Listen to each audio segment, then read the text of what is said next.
All right. We're recording. Yay! All right, our work is done here. Yep, we're done. Everyone go home. Please go home. We'll see you. We'll see you in January. All right. Sue, I'm going to share this thing. It's called the challenge. Y'all know the drill.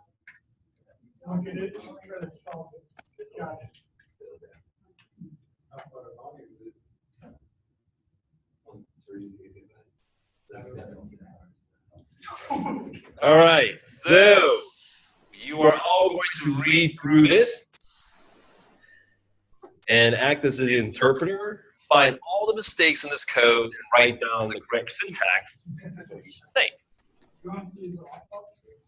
No, use laptop. All from memory. All from memory.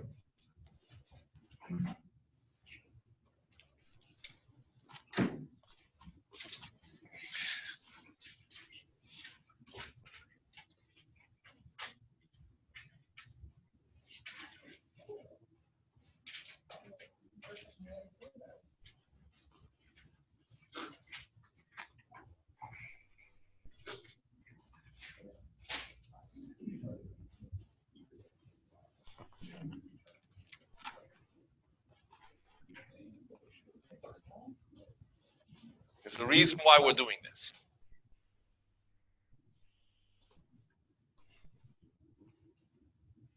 It should not take you more than 5 minutes.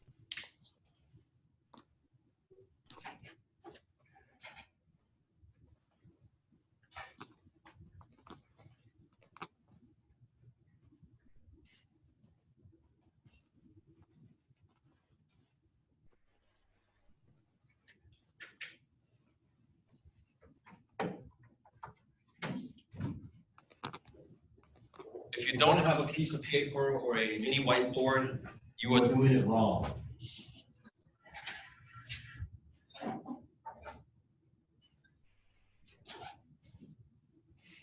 want you to write out the correct version of it.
There's about 11 of them. Try your best. Again, this is not graded. This is more for your benefit.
All right. Starting from the top, what are we missing? Yep. Use string. And I want you to write down as we go through this. It's a very, very good reason why we're doing this. What else is missing as we go down the line? Just shout it out. Express in the parentheses doesn't have. There's no express, right? There's no declarations of your variables. Right? So app isn't even defined. Right? So put it in there. Try your best to remember how you actually declare app, or how you get app back. Right? So you have to execute the express variable or function. Right? So you have to actually make sure app exists. So declare app and assign it the value of the return value, or the return value express. Okay. What else? Anything else? Improper route. Improper route. What should route have in there? Backslash. // whatever. Yes, // Okay. And then, can you use RDQ, RDS, or would you always use request, the full word request and response? You can use either one, But then you have to be consistent. yeah. But there's a problem with that.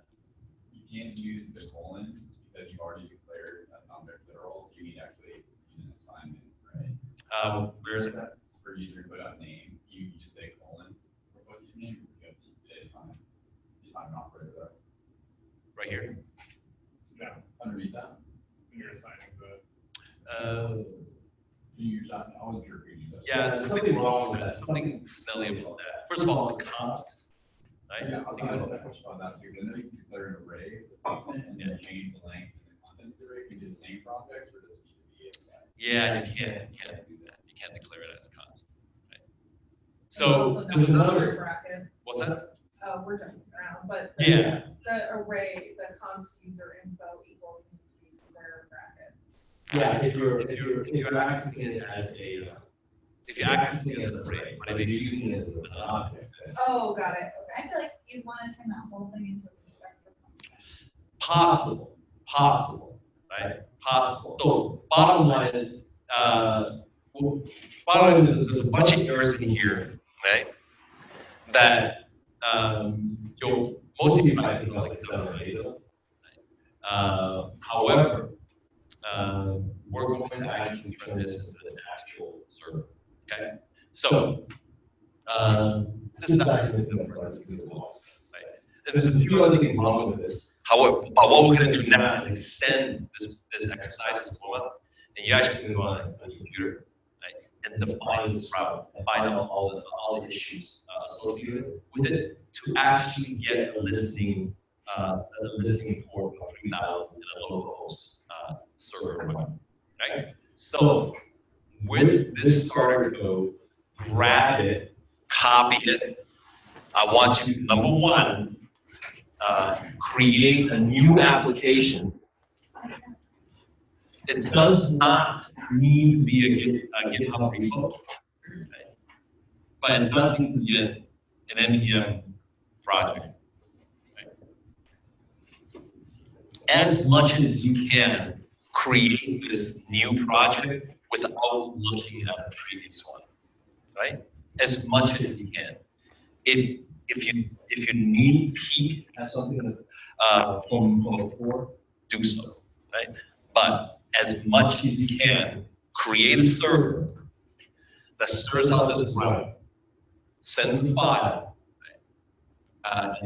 with index.html and style.css. Right? So there's something funky going on here with your middleware, right? The second you hit the username, it's got the request response, but what's happening inside this function. So as much as possible, do it from memory. I just created a directory, and then I'm just not doing anything with it at all. So take about 15 minutes.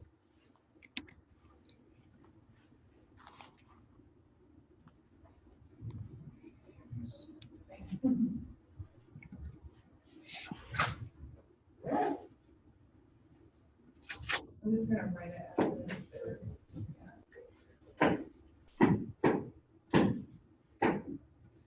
Could you paste that server.js in the slide? Oh, that? Okay. Yeah.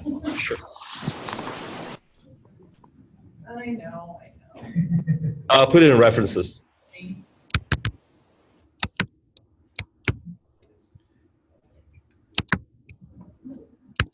being efficient, not lazy, efficient.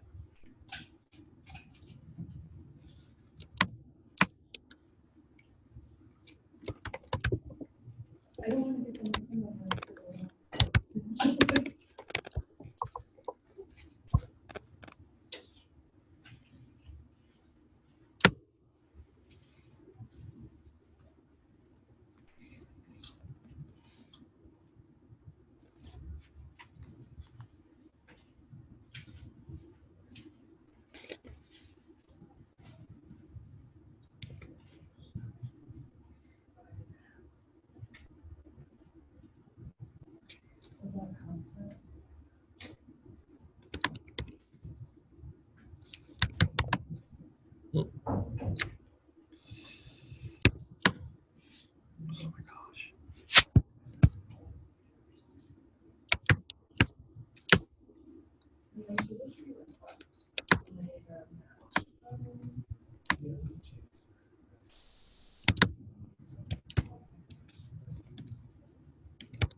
Feel free to work with each other, but as much as possible, do it from memory. I know I just contradicted myself, but take it for what it is.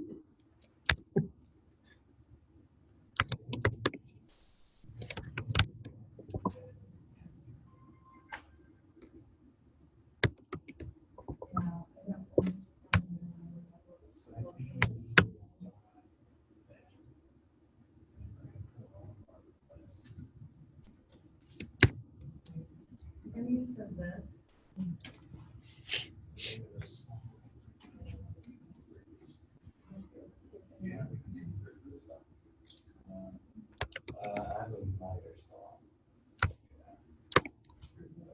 You guys are freaking me out. What are you doing?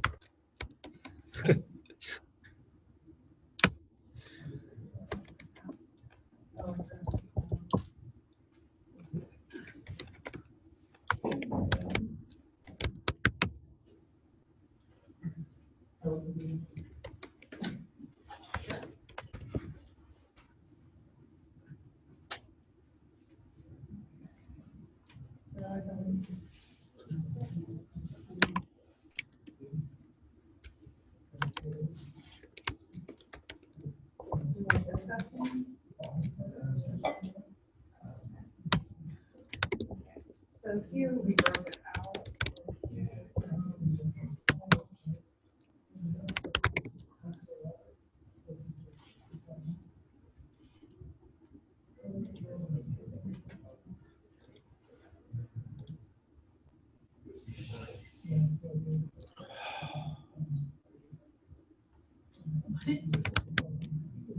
So we.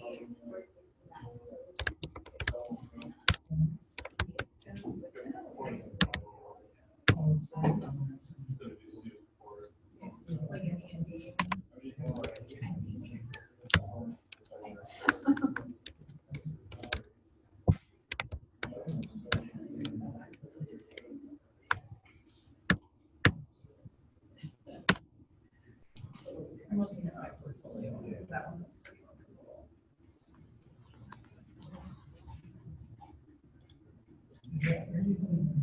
So here. Oh, that's. Okay.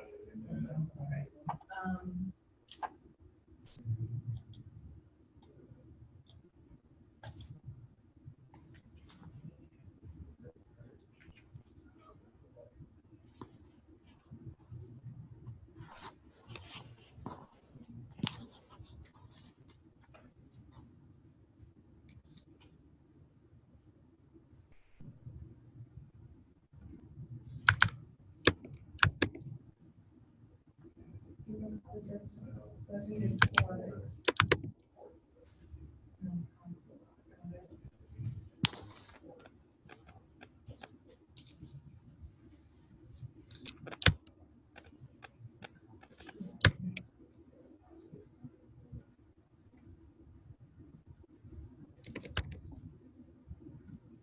Where do I put that?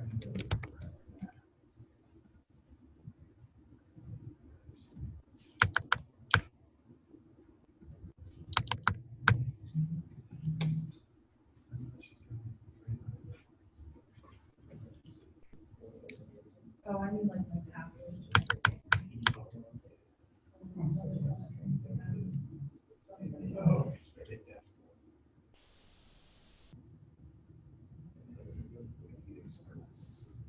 That'd be a new one.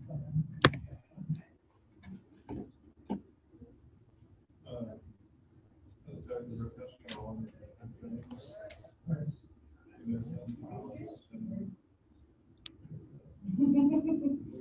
Cannot access express.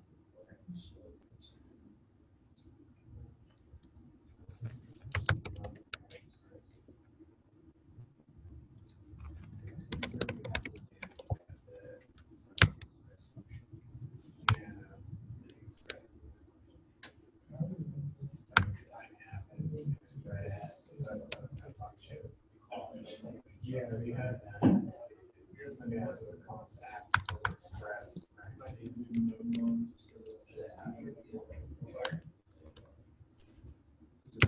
Well, right after the requirement of work on equals express the function.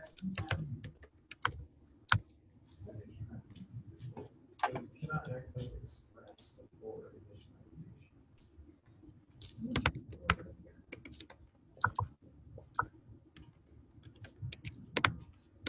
Do we need a dot in? Oh, go back. You can put in dying if you want. You don't have to. I'll let you hard code it in there.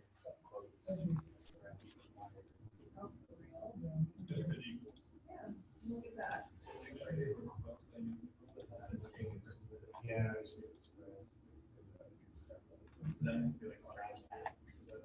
we go. Now let's see, go ahead and open it up. Just by observer.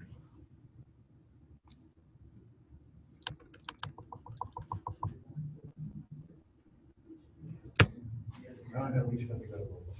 Okay. Yeah, no, just to do that.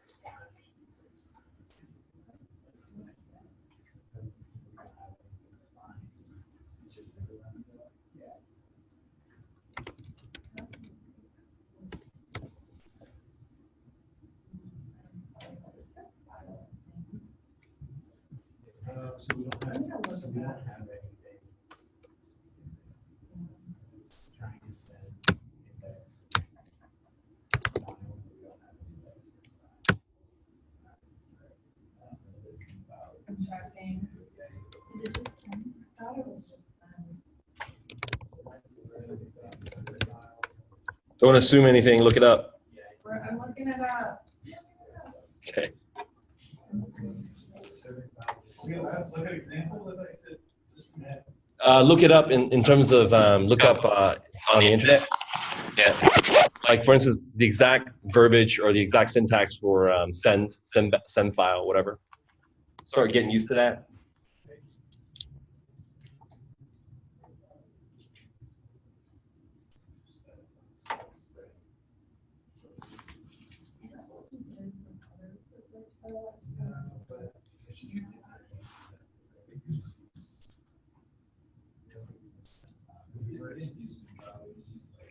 We weren't returning anything, we weren't returning any static files.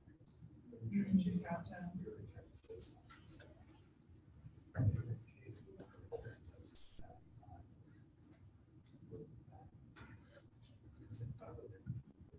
Yeah. Well, let me see what Yeah, the. go back to the dev, just see the format.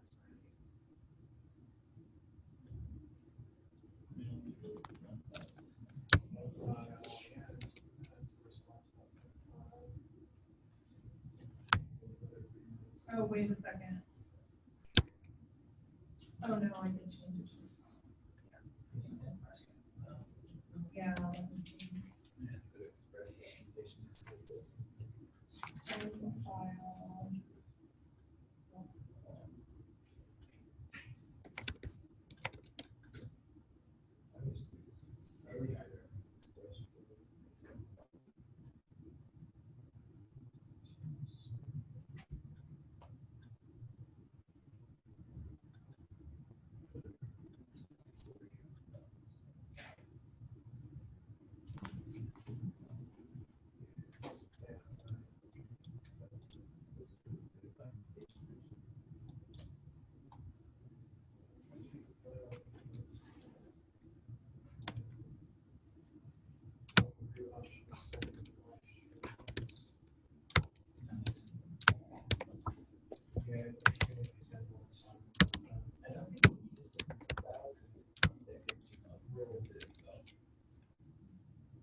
Yeah, oh, good point.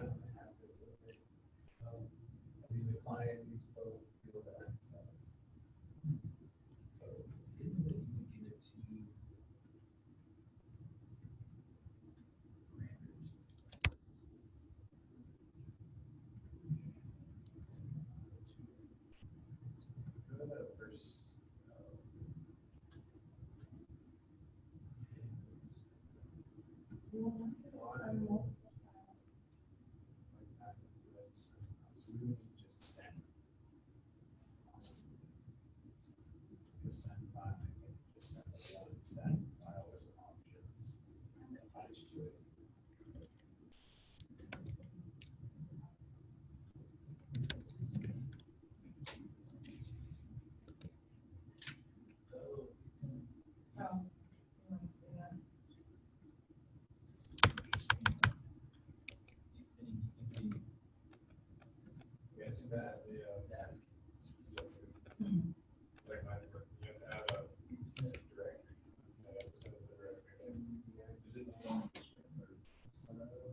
You have to do like, you have to access the directory name, or just index it in and then add it to like.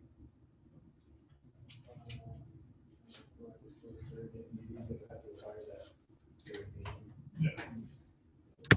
That was part of the function. Yeah, that's why the directory. So on that, go back. Here's, let's real quick just add a index install class CSS. So here.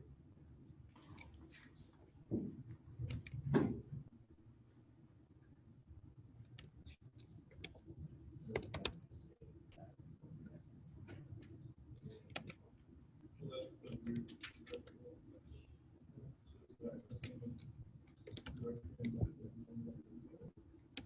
You want me to-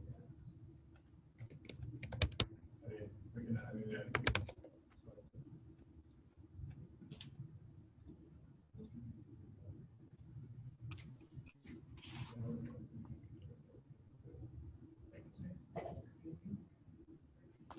You want me to put the file in a directory? Yeah. Is that what we have to do? Because it's not really. You don't have to send back the file. Just send back hello world. Yeah. No, sorry, apologies for that. Just send back hello world. My whole impetus is to get you to create a very simple server. So you don't need to send back the HTML file and know why this is broken. Right? Just send back hello world. Doesn't need to be a send file.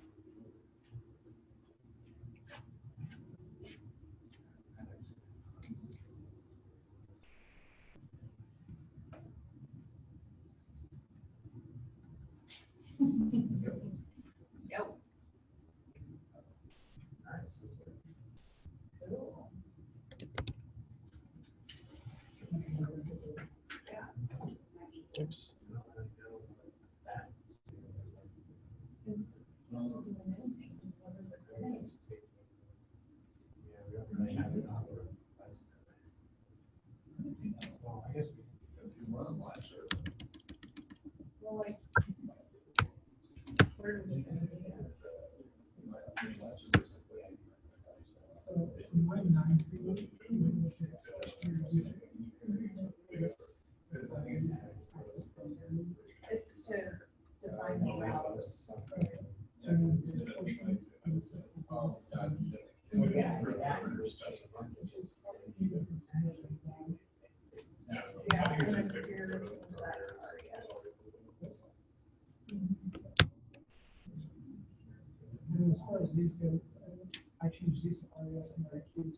Yeah, I just did the opposite. As my Oh, I see. parameters are request response. Because I just added it with those.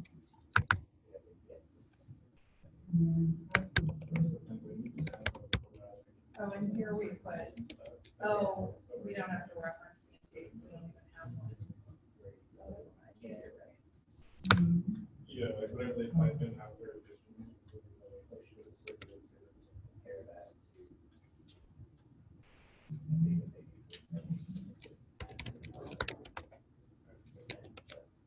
And then the last question is how you check it. Well, just to see that it's running, so just to know on. But I think you gotta save first.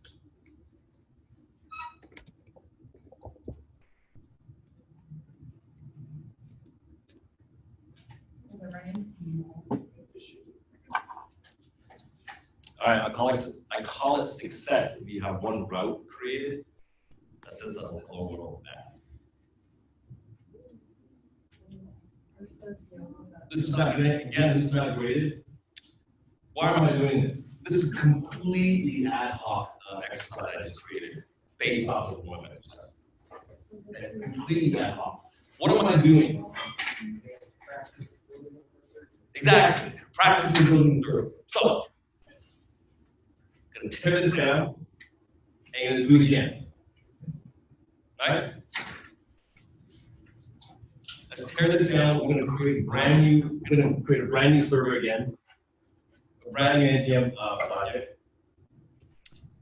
And this time, you're actually not gonna look at anything and spin the server up, right? And make it listen on port 3000.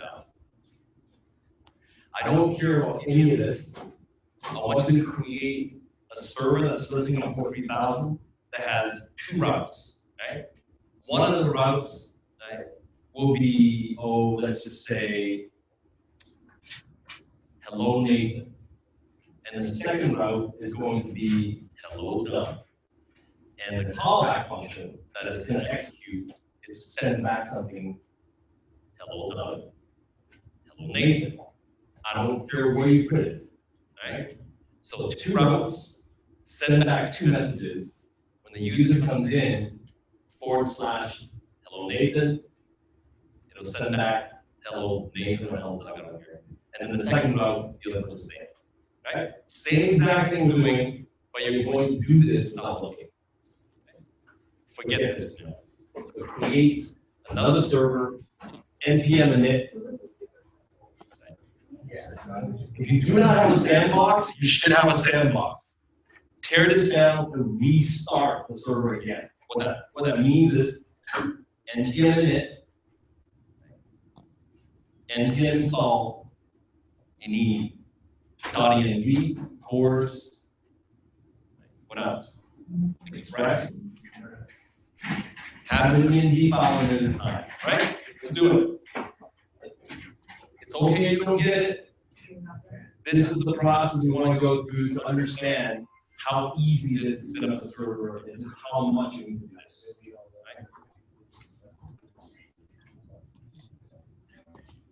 Right?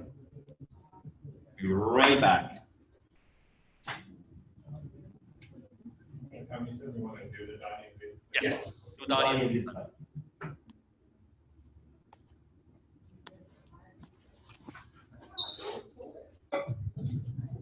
guess it's better.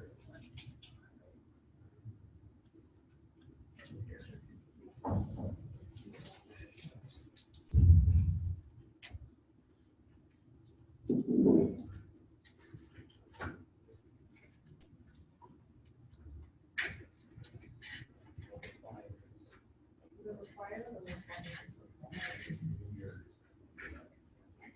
no?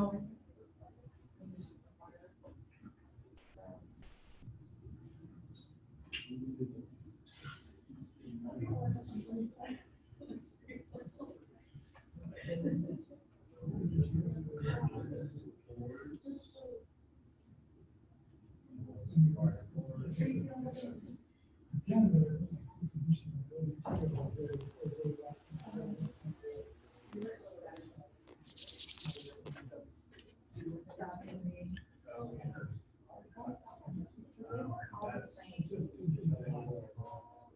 But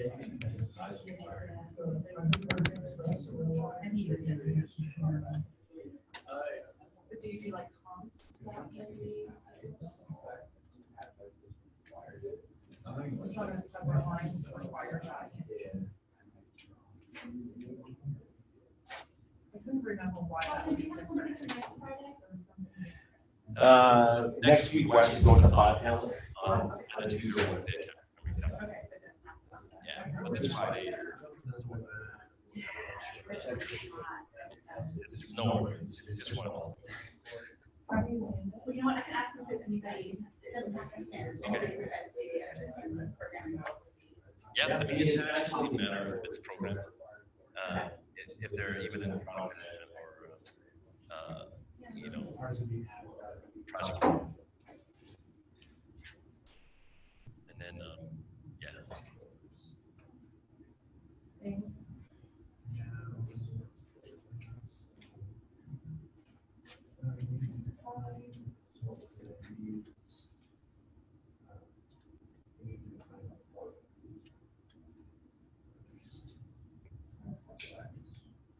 Is that just a constant?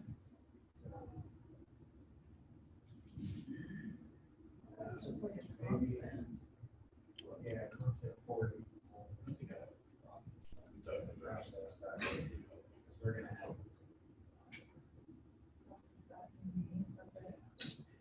That's one more thing. This is rough, man. Trying to remember this from scratch. So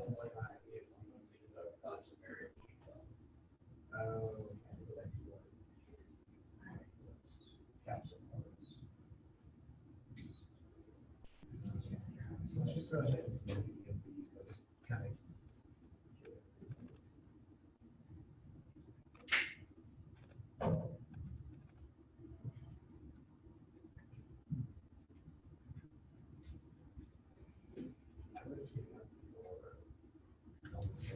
Oh, it's kind of unnecessary. Just so we can Yep. make sure that we're grabbing point. All right, another minute. What?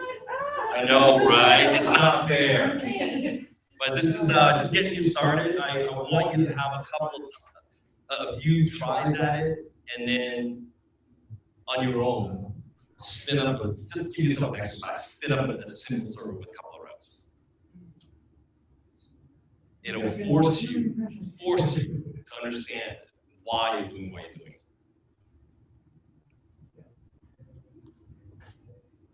It's just, all it is Just respond. response, stop, send, for everything. Yeah. I know, like for us, we're not using static, because we're using like a finite code. Like if you were creating your own application, starting from back and you wanted to see like how they were interacting with each other. To go back to the lowercase Some one. things that people do because it just. Use static. Yeah. I typically would not. I would develop the front end separately from the back, unless there's no compelling reason that your site is the application both contains both static and dynamic content. So if you have a question, HTML files are part of the application, Yeah. and it needs to live like a static area, then yeah, you use that for static. Okay. Sorry, the console off. App is listening. App is listening on. Okay, so did most people get listening at 3,000? Good. All right. So how was that experience in? You've done this for a couple of days now in terms of creating these API servers or actually these servers, not necessarily API servers. And right now you actually HTTP, right? So these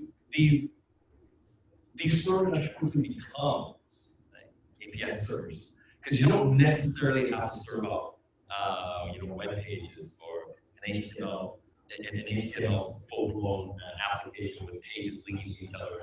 You can be serving up JSON data, right?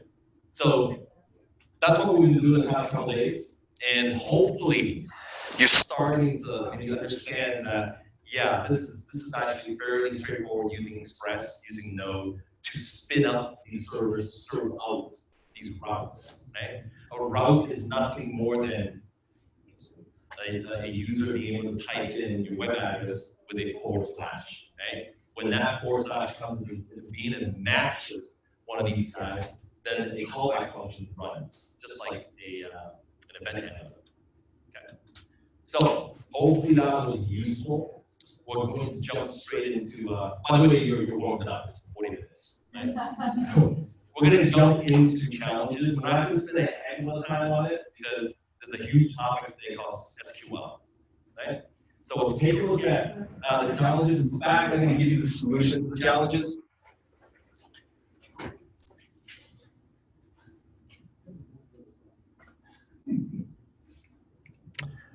All right, so quick question.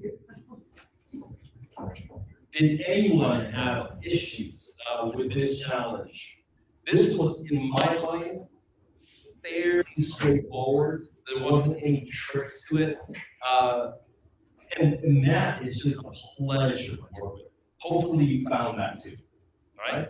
So do we need to go through any one of these challenges?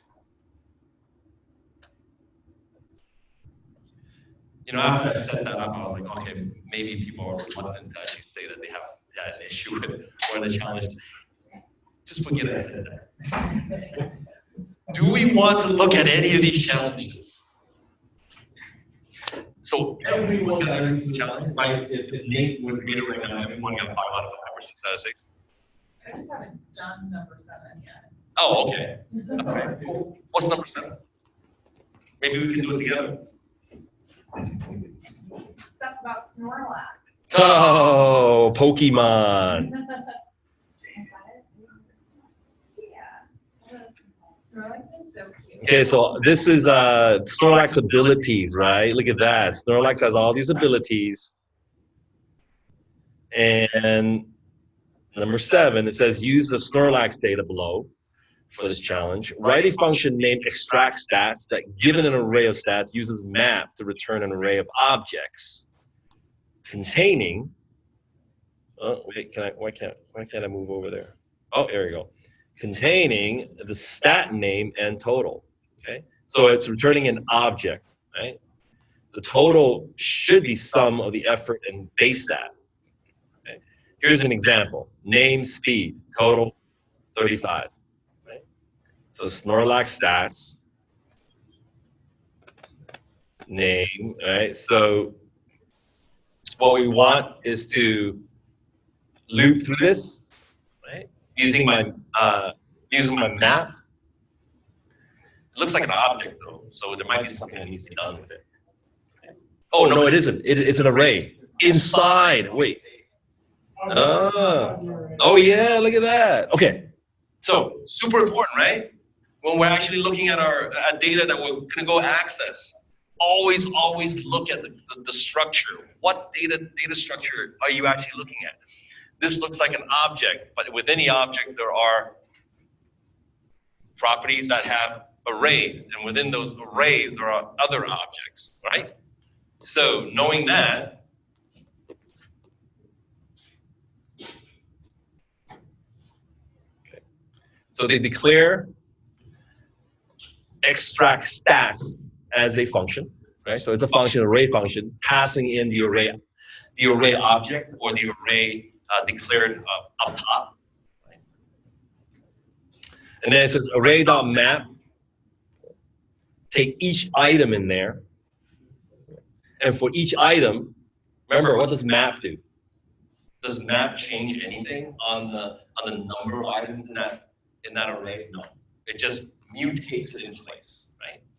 So it says return. Oh, this is really good syntax here. All right, who wants to venture a guess into what the syntax? Doesn't matter what the content is. Why do I have a bracket out there? Mason? No. It's my function inside of that. Okay. Connor? Mark? Yeah, it's an object literal on the inside, right? However, there's a parenthesis on the outside. That means the thing I was gonna ask about is, because otherwise when I return, it says, hey, it's undefined yet. What's that? If you didn't have them, would you get undefined? Actually, not necessarily, because there's two things going on, right? If you look at the arrow function implicit terms, you actually, okay, no, let me get that back. If you have object literals defined, and you don't want your code, you don't want your arrow function treated as a function block, you have to put parentheses around it because it is an object literal. If it didn't put those parentheses around it, it thinks that this is the function body, right? So look up your arrow functions and the defaults in the arrow functions. That's significant because as we get more and more into 301 and as 401 comes along, okay, what did we do this week when it comes to story code? What did I give you on Monday? I gave you the front end, right? On Tuesday, right? Yeah. So I can't remember. Days are blending into each other. All right. One of the days in the lab, I gave you an entire front end. I said you can't mutate it. You can't change it. Right? Did anyone go into the front end code to look at it? I hope you did. How many lines of code were in that front end code? A lot. That's the correct answer. A lot of code. All right. So I can't stress enough the importance of being able to read code and understand it, right? Because there's going to be more. And if you don't want to produce spaghetti, you need to understand what code is being given to you so you can wade through all of that, right? Because I assume that you went and you looked at the front end code to understand the jQuery that's in there, okay, for the front end. Because you need to go through that code in order to understand what data has to be returned from your back end. Okay? If you did not do that, I don't know, you guessed it and you got it right, I doubt it, right? So you have to have gone into the front end code to look at the properties. Okay? So, very important to start understanding what code is and how to read it, how to read other people's code. Right? Fairly straightforward. Hopefully, this gives everyone a 5 out of 6 out of 7 out of 7. Wait, it's just 5, right? Only 5. It's 7. Okay. Wait, on the grade 7 as well. That's out of 7. No, I think it's out of 5. No, it's still out of 5. Still out of 5. So anyway, any other questions before we move on? Shall we take a 5-minute breather? Well, you know what? Let me just introduce the next challenge for today, and then we'll take a breather. Then we'll come back, and then we'll introduce another language, another programming language that you have to learn. How's that? Okay. Cool. What language? Let's queue up, man. Come on. All right, so.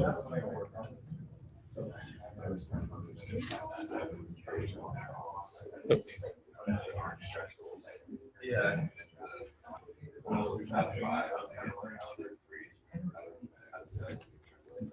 Yeah, I do it by person.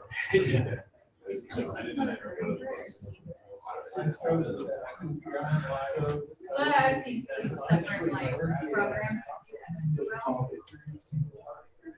All right, so I have a feeling that this next array function or array method, you're going to have you're going to love just as much, right? So this is a series of array methods that are so useful with dedicated challenges, right? So what am I thinking around here, right? Array.filter, right?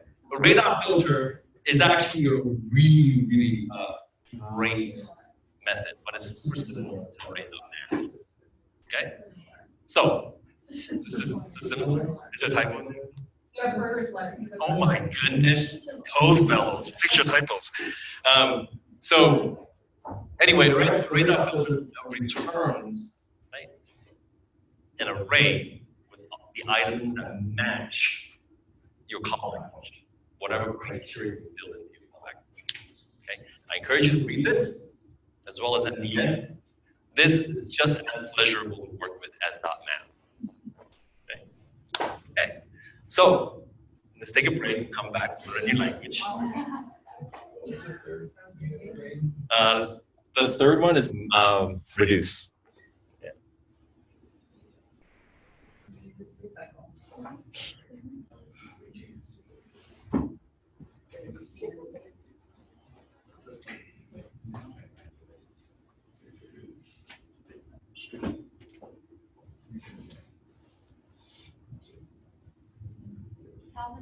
Yes, ma'am. We have a coworker named James who is also a technical artist, but a programmer as well that works that is really enable and totally like. He is? Really? I Okay. I'll give him a call. Yeah. I mean, he's like.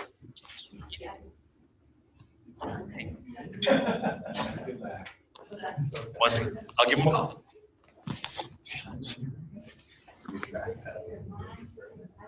Yeah. Yeah, that G card is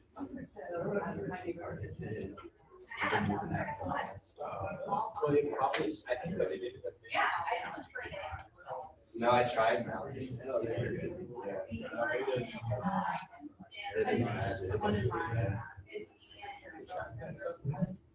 It wasn't working. Wi-Fi card.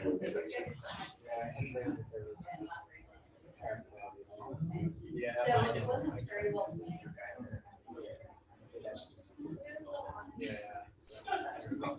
Just plugging a mouse. Yeah. That's what you do when you have hardware.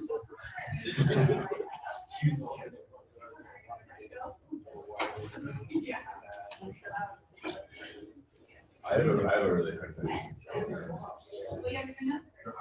You're so precise and you're trying to go. Yeah.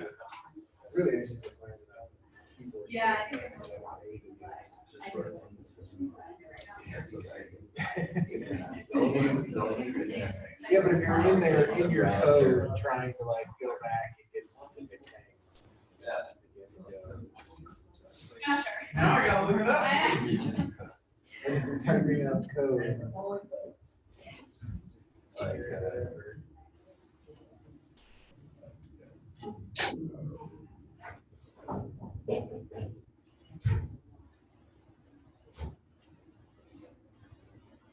so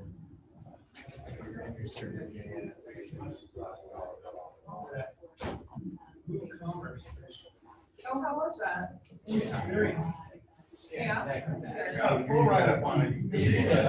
that's what I'm saying. I don't think I can breathe on until I was, you gotta learn that you know. this is a bit. Mindset. I will when I get there. So if I want to do like, take this, put it down. Yeah, which is. Yeah, just do it. I got There are a lot of good like art. That's what I was trying to do. I thought about showing you all that just so you could see it and like I could try to look at what you do. Also, there's really nice because you could it comes with computers from 200. Yeah, exactly. And it takes like, it says like 20 minutes, I think, but I took like 2 hours with it just to like, actually practice it. Yeah.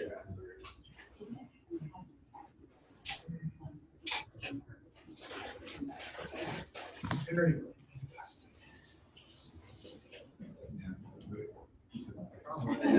yeah.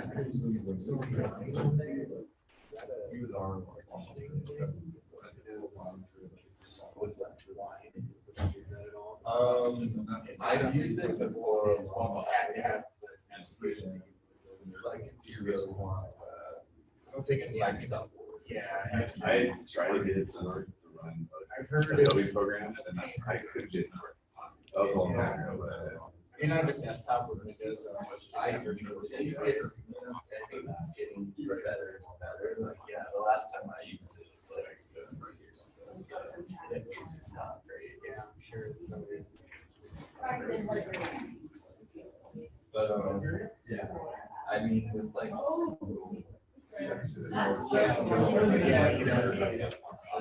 Unless for some reason you needed like an Adobe. Adobe is like the, I'm sure there's other software programs. And then I could just when you do some of this. Yeah, exactly. Well, that's what I'm saying. Like I have to. Huh? Why? Oh, why? The reason he's talking about right now? Yeah, but I have a desktop with Windows, so I don't need that. I also, you just. I have Windows installed on my too, but I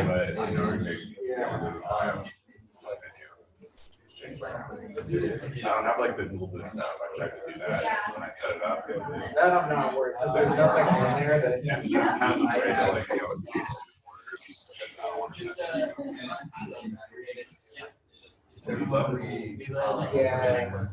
All right.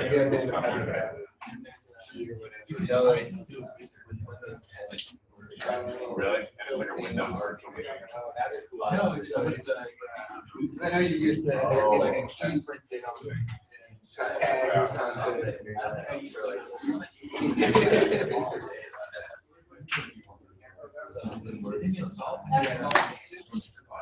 How's everyone doing? Or it didn't work. Or I didn't do it right. So, SQL, I'm just going to write down on the board because you'll need to know how to spell it. Wait, slow down, slow down. Yeah, all right, SQL. Right? Otherwise known as SQL, most people call it SQL. Right? But what's it stand for? Anyone want to give it? Venture to guess. Oh, yeah. Oh, cool. My wife's name is Sandra Quinby. So when she was, she worked in business intelligence for a long time. The same field I was in, dealing with a lot of databases. So she always called it Sandra Quinby language. Right? So structured query language is a branch, or it's actually a querying language. It's a procedural querying language.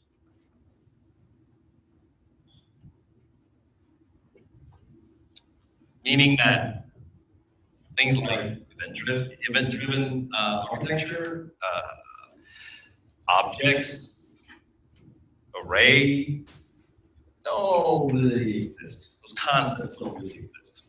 Right?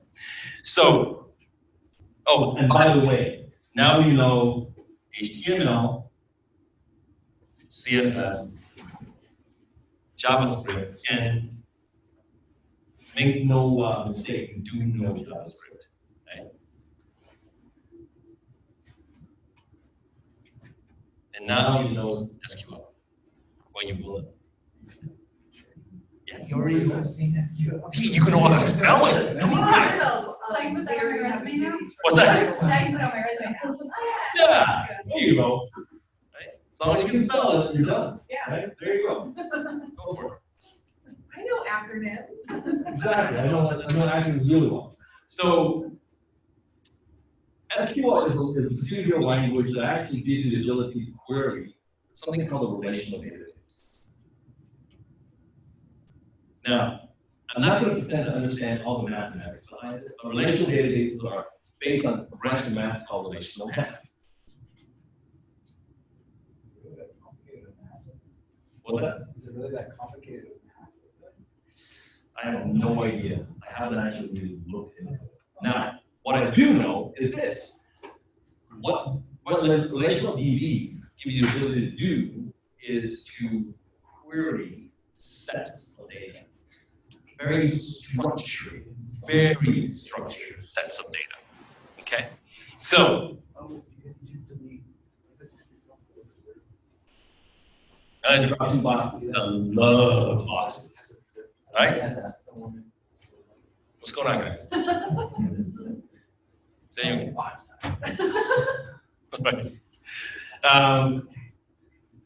so these boxes, I'm going to call them, most people call them tables. But in reality, what these are actually are relations. So each of these boxes represent relations.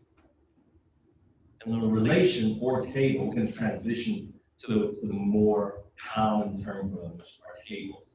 If you've ever seen an Excel spreadsheet, you know exactly what I mean. Okay? So these will have columns.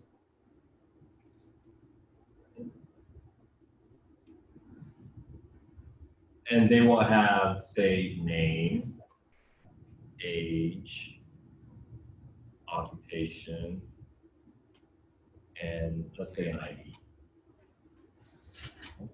And each of these rows will have, say, Alvin, 48, instructor, ID of 1, right? And so on. And what this allows you to do is to organize your information in a very highly structured way. Right? The second table could be courses taught.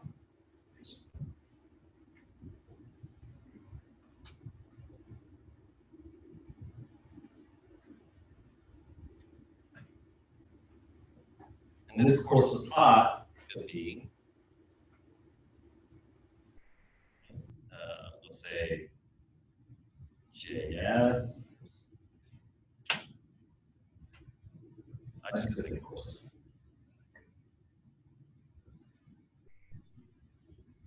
And then it could be course name, course ID, and maybe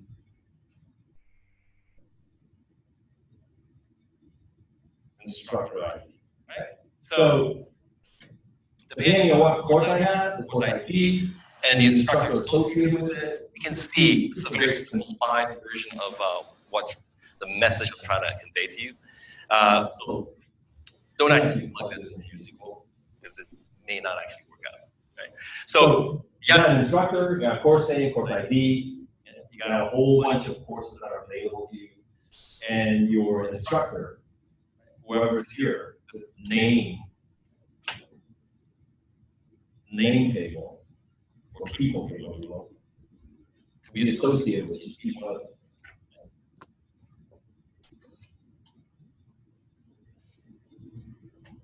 So the structured query language I can give you the ability to select or query from the table. But in addition to that, we will not get into that today. In addition to that, it gives you the ability to relate to other entities or other tables that have other data, right, that might be of interest to you.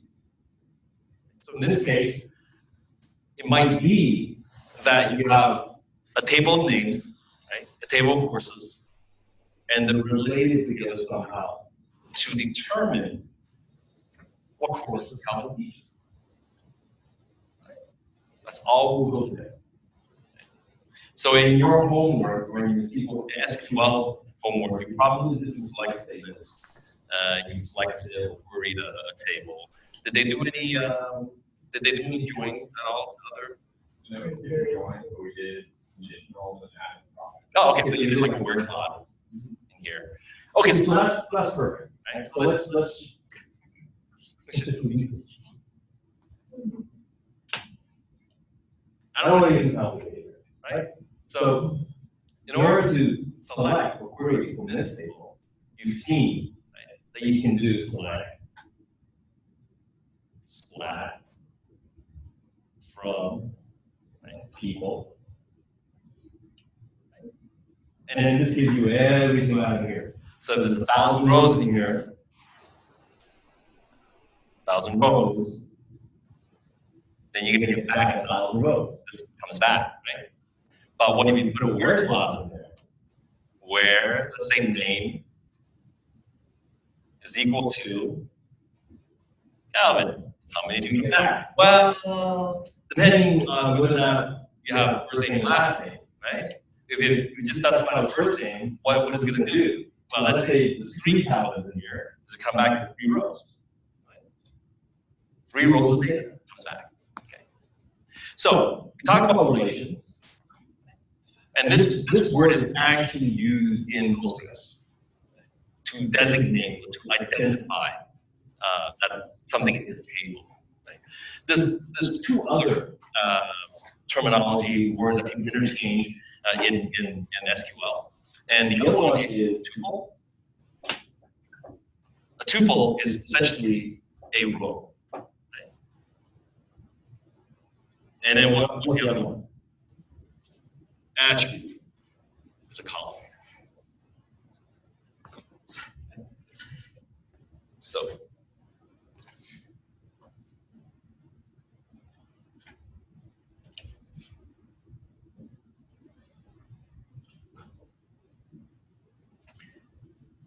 for the most part, this is what you'll be using. Sorry, not these. Row and column. You use row, column, tables. That's usually what people refer to as. They generally don't refer to them by their technical name. Tuple. If you say tuple, most people learn. Most DBA don't even know what tuple means. So tuple, attribute, column, rows. Right? This is the very basic. So your SQL is a language to give you access to relations with tables. So we'll write a few of those queries this afternoon. I'll say this morning. Does everyone have PSQL, PostgreSQL installed on their machine? All right, I want you to go to your machine and fire up your terminal, right, and give it the command to go into your PostgreSQL. It's different for Mac versus PC.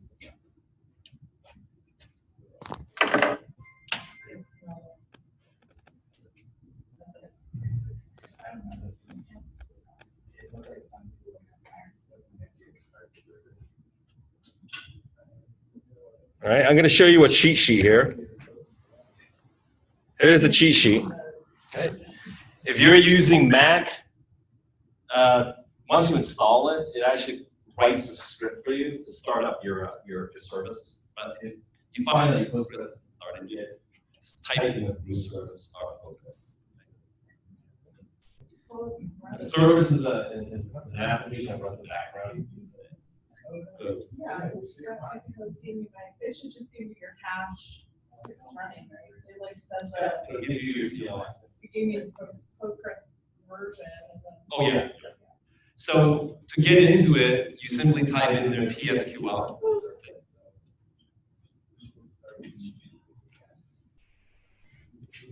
So once you're actually in the shell, right, you can then go take a look at your tables and columns and rows. Now, I believe that in order to create a database, you need to be outside of the shell. Right? So to create a DB, an actual DB. Right? So to create DB, you use the create DB keyword. Right? And if you don't create anything after it, it's create a DB based on user ID or username. where does it create it? Like in a folder? Yeah, it's a file, but you won't have access to it. Okay, in order to create a database we can use that's not default to your name, right, put in there create DB space food. And then when you get into the shell, I don't know how to get it out. How do we? oh, that's probably one of the most important commands. /Q. Thank you. Right? We're going to learn some of the shell basics here, just so we can work with it.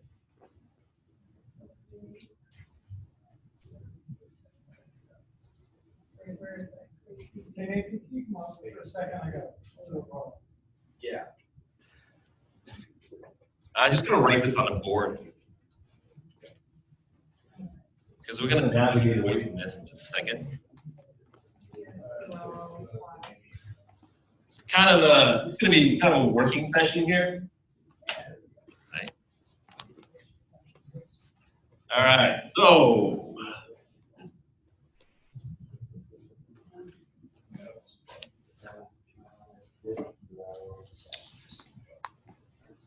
PSQL star set. I don't know what it is in Windows. Gets into shell.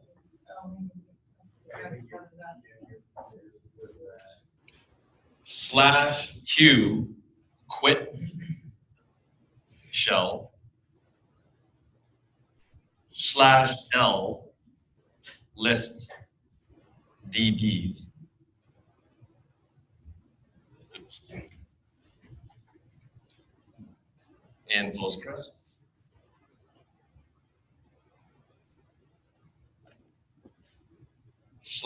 /connect db connects to db. When you go in there, just firing up PSQL, it's by default going to your username, right? The one that you just created by default based on the pre-work. I'll make this cheat sheet available when we're done.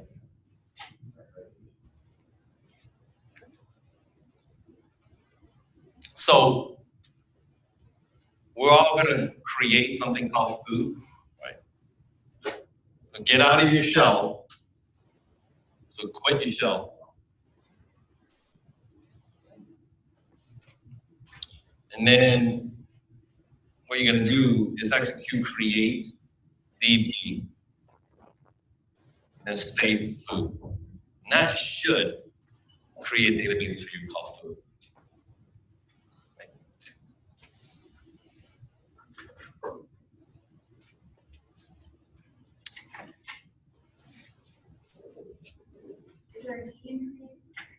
Oh, sorry. Yeah, my bad. There is the E. The should you create DB foo.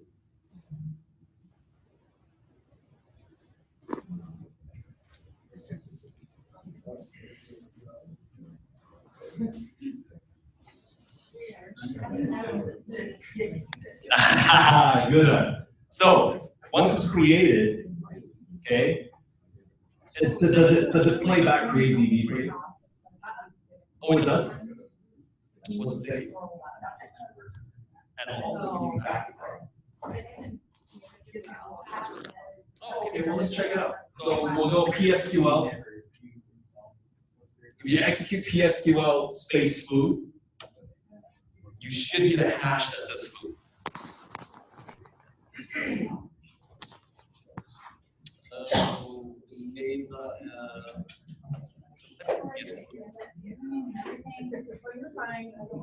Oh, you are actually in your actual you're actually in your shell already. Yep. So the hash. So you want to quit the shell. The forward backslash. Yep. Yep. So now you're out, and then you. Yep. Yep. So you have to already exists. Okay. So now go into your Postgres PSQL foo. There you go. Yep. Cool. Right on. Does everyone have foo created? All right. Excellent. So you should have a hash called foo, right? Let me see if I have it.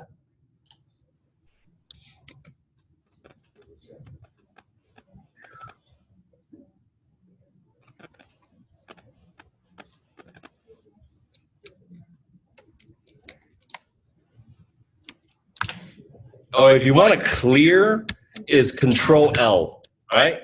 If you're inside the CLI and you want to clear the screen of everything, it's Control L. Right. So I'm in Calvin right now, and I'm actually going to just connect to, I'm going to list it first. So /L. Okay.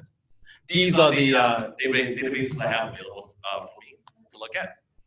So I have all this stuff, and I actually have foo, so I'm going to go there.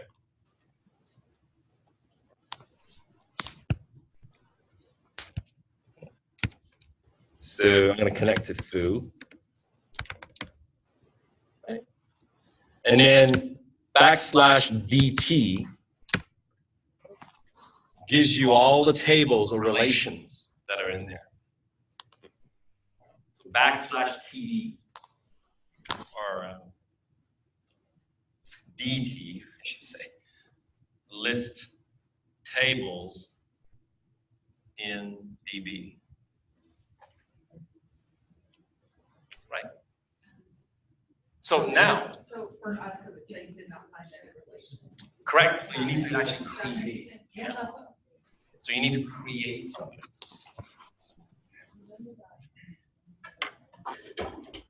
So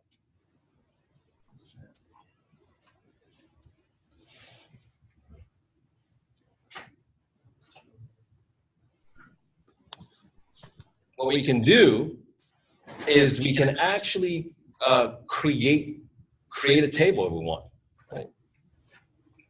So let's say within foo, I'm going to create, let's see, create table, right? If not exists.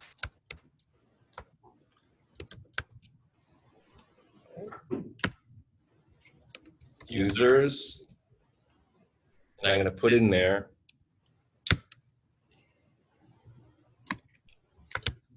ID. You see how it continues my SQL statement. By the way, just a bit of information. When you do a create in or update within a database, it's referred to as a DDL, right? DDLs are definition. It's part of the definition language. As opposed to select, right? Select is a query, right? So when you're actually creating or updating things in the database, it's actually a definition language. Okay? So it's a definition part of the language. So this is going to keep continuing my my statement until I put a what there. Anyone want to venture a guess? Yeah. Okay. So I'll explain this in just a second.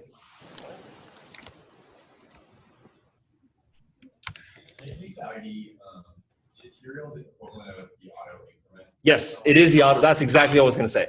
Serial is an auto incrementer. The auto incrementer is the whole concept of the fact that when you start adding things into your database, right, it will give it a unique ID.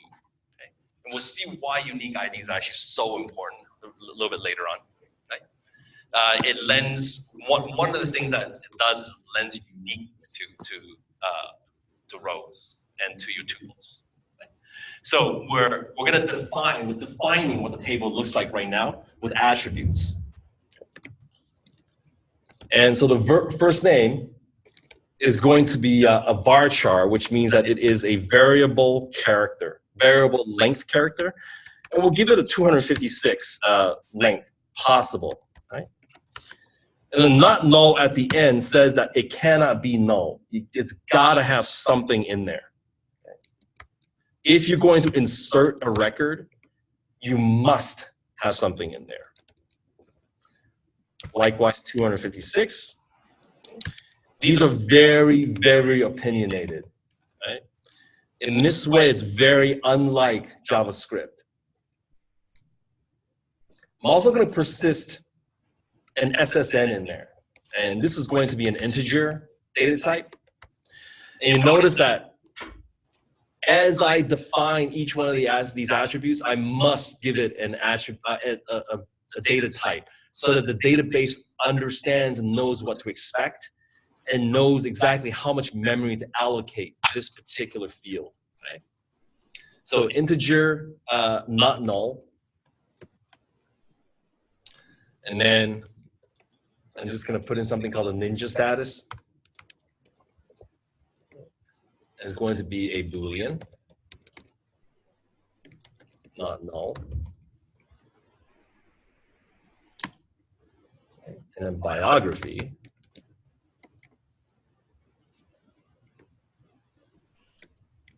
Text, not null. Okay. And I'm going to close this up.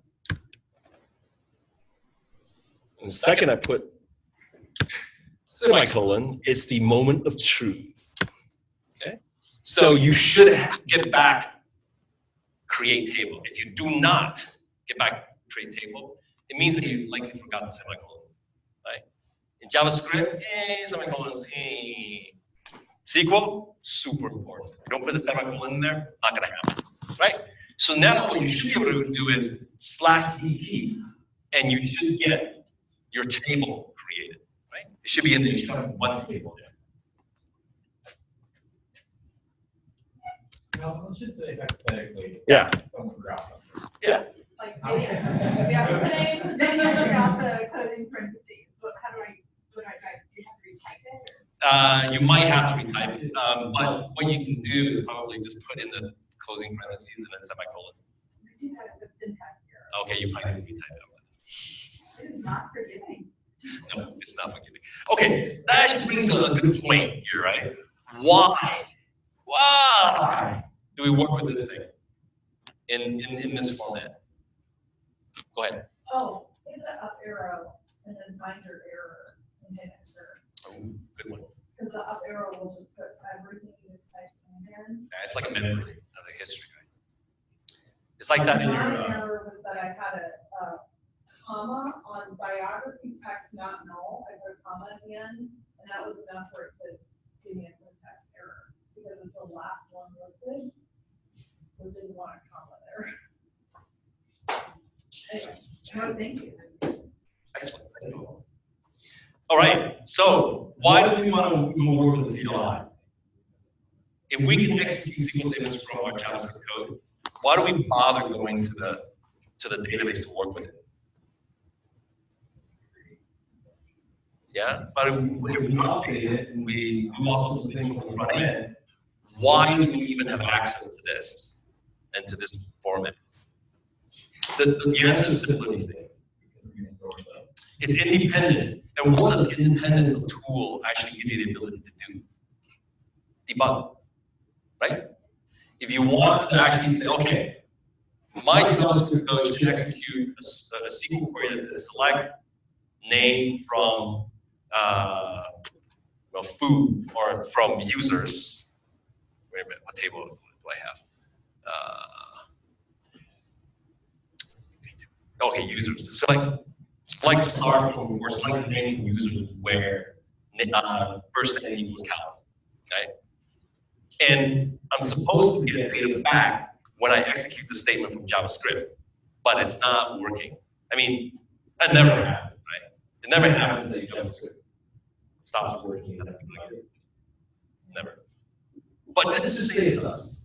What do? You can do all you can mess around with JavaScript all you want, but really want to isolate the problem, right? Everything else in JavaScript is fine.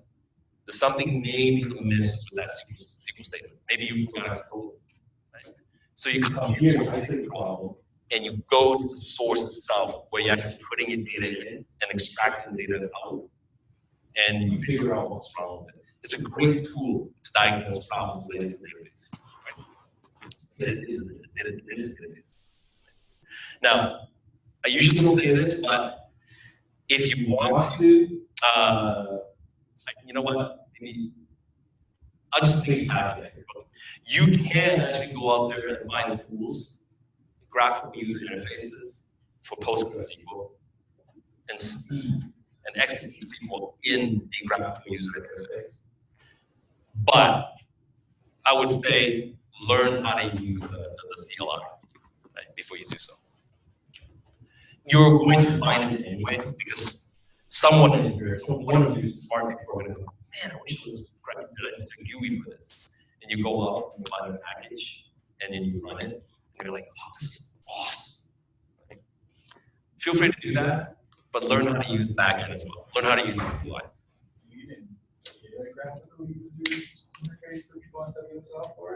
Oh, I don't know about BSL. Yeah. It might be more trouble than it's worth. Okay.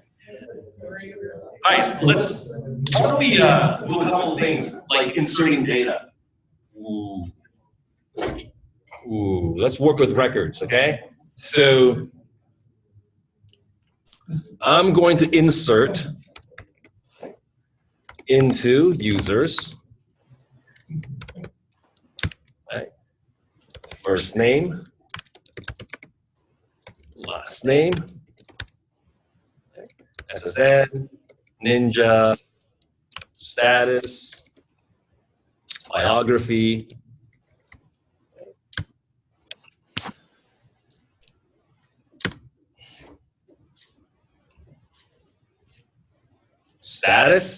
values, Remember, it's not going to give you any feedback until you actually end it with a semicolon. I should just call myself, I'll call myself Calvin, how's that? Right.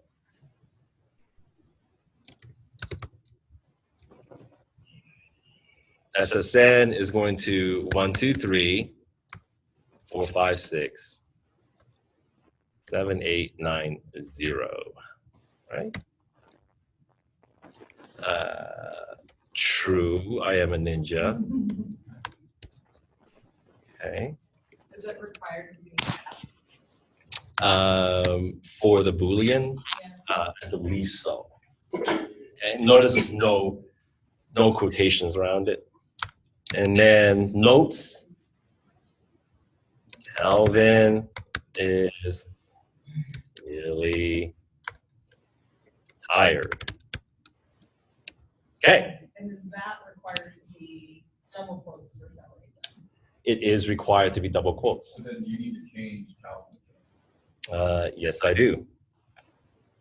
Thank you.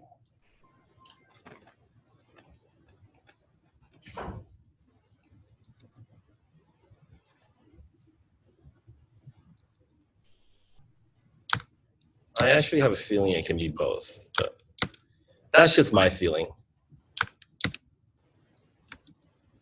You know what? Let's just try it with one of them. We get an error. We get an error. How's that? And then at the very end, I want to do that and that and that. Ooh, error in line 2 does not exist.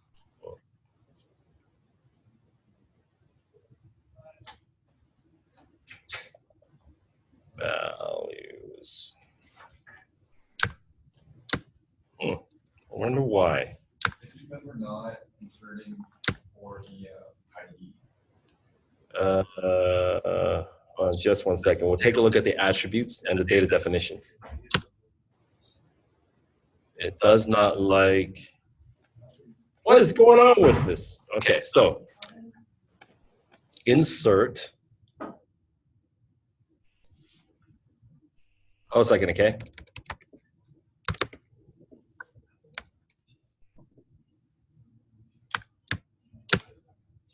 Okay. So insert into users, first name, last name, SSN, Ninja status, biography. I don't think so, right? Values, Alvin Chang, my SSN. What was SSN? Actually, you know what? This is good. I like this. I'm going to do what I did, what I said I would do. So /D, let's take a look. All right. So it says here, people ID sequence, users. Actually, what am I trying to do here? I want the actual, let's go back to my cheat sheet here.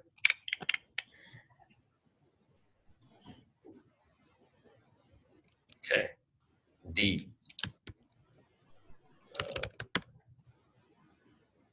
All right, so character 256, integer.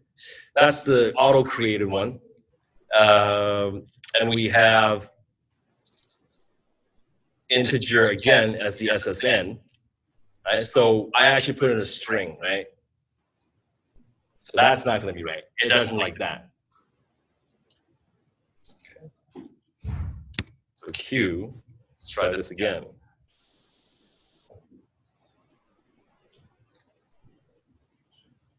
Let's see what it does with the dashes if I just put it in like that. I'm just going to gamble a little bit.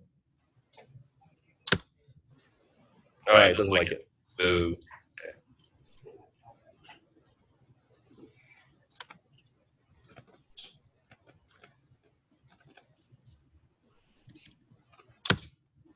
Oh my gosh.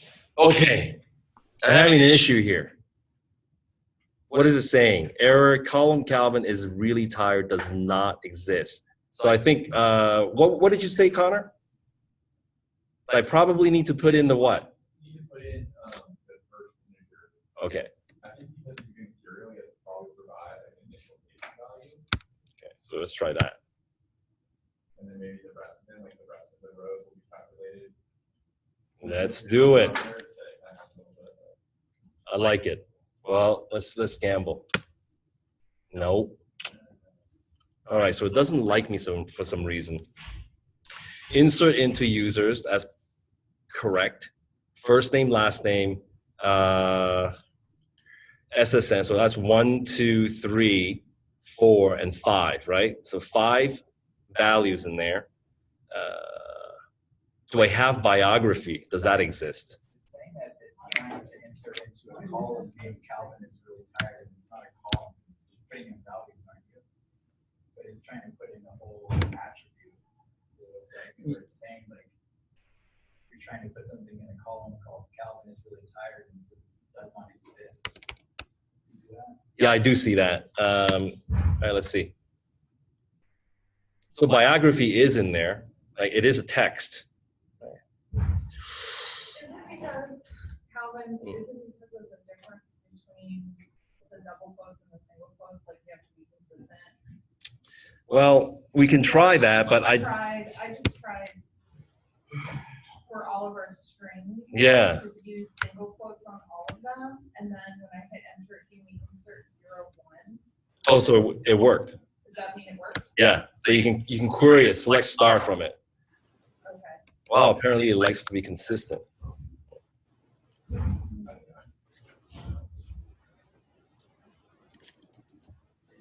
Yeah, whatever you create, you have to keep it the same with the bookmarks. Oh. Well. Oh. Huh. Well, there you go. How'd you get that to show up just now? Put a colon at the end. Oh, sorry, semicolon at the end. Oh, got it. So interesting. This is very interesting because the demo code that I have here has it mixed. Huh. And I wonder even why this is working in my demo code. I have to research that because that's inconsistent. But anyway, maybe you try inserting another record here.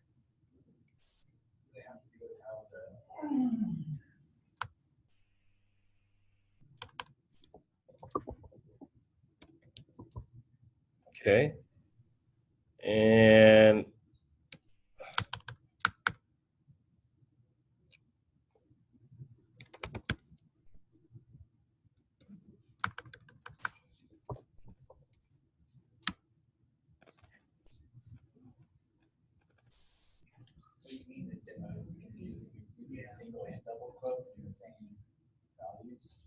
yeah, and it's working, so. All right, so let's say select star from users. There. So there's 2 records in here. And we should be able to do select first name from users where ID is equal to 1. Right? Should be able to see that. So that brings back 1 column.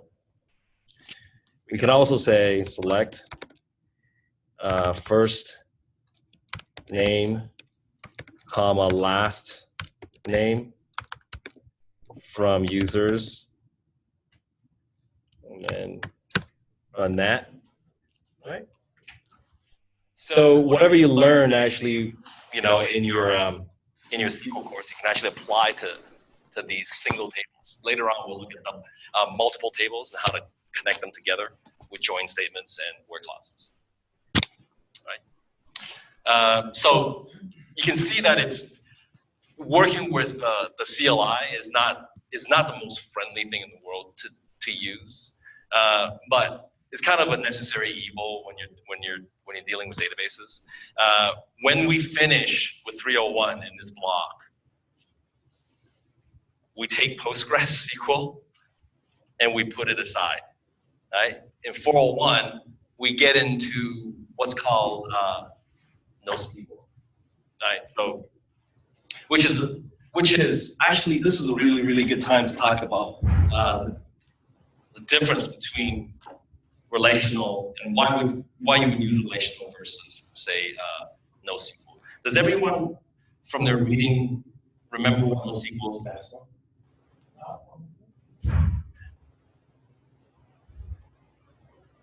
There's a misnomer that stands for NoSQL, actually NoSQL, but it's not NoSQL.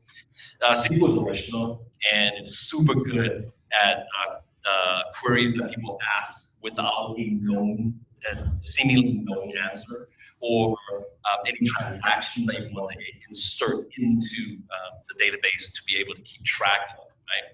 However, as you move into the realm of especially data that's known, you want a format that you can simply declare. Right? NoSQL gives you the ability to simply declare something you're interested in using, and it will bring back that data. If it's something that's known already. Right? So, for instance, your JavaScript code for a particular database that it is trying to extract them from, it's always going to be extracting the first name and the last name. Always. It never deviates from that. Right? There's not really a question mark of, I want to know, how many widgets were sold in this particular time frame, for this particular location, for this particular sales channel. Right? It's not like an open-ended question. Open-ended questions, SQL rocks in terms of the ability to get that information. Right? When it's the declarative paradigm you're in, NoSQL is actually much, much better. Okay? For the most part, when we're dealing with an application design development, we're talking more in terms of NoSQL, okay? As we'll see in 401. Okay? When you're dealing with analytics and highly structured backend data, where you're trying to ask a question of, I want this, that, and the other thing. Can you provide me that? You have a question in the background or a question in the back. Then SQL are great.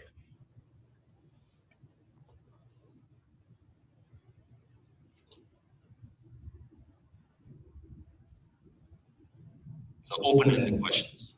Right? In the past, however many years, SQL has been used in application development. So much so and being extended to situations where it was never meant to be extended to. I think in the early 2000s, when NoSQL actually came into being, it became a lot more popular with applications. Right. So two different types of databases we'll be working with. Right. In 301, it's going to be SQL. In 401, it's going to be NoSQL. This gives you exposure to both types of databases. Cool. Questions with PostgreSQL. We'll be working with this quite a bit for the rest of this module. Right?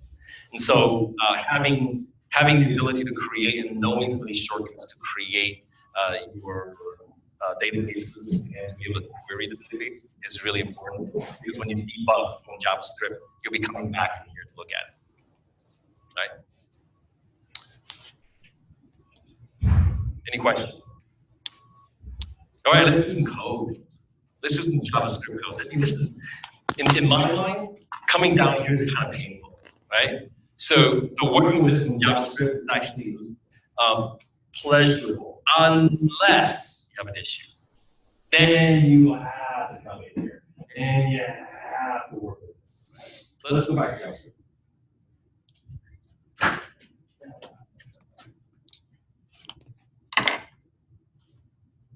All right, let's just let me get my demo ready real quick here.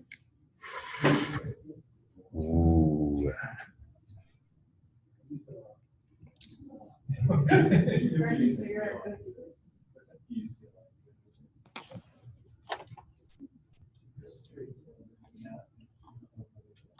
All right.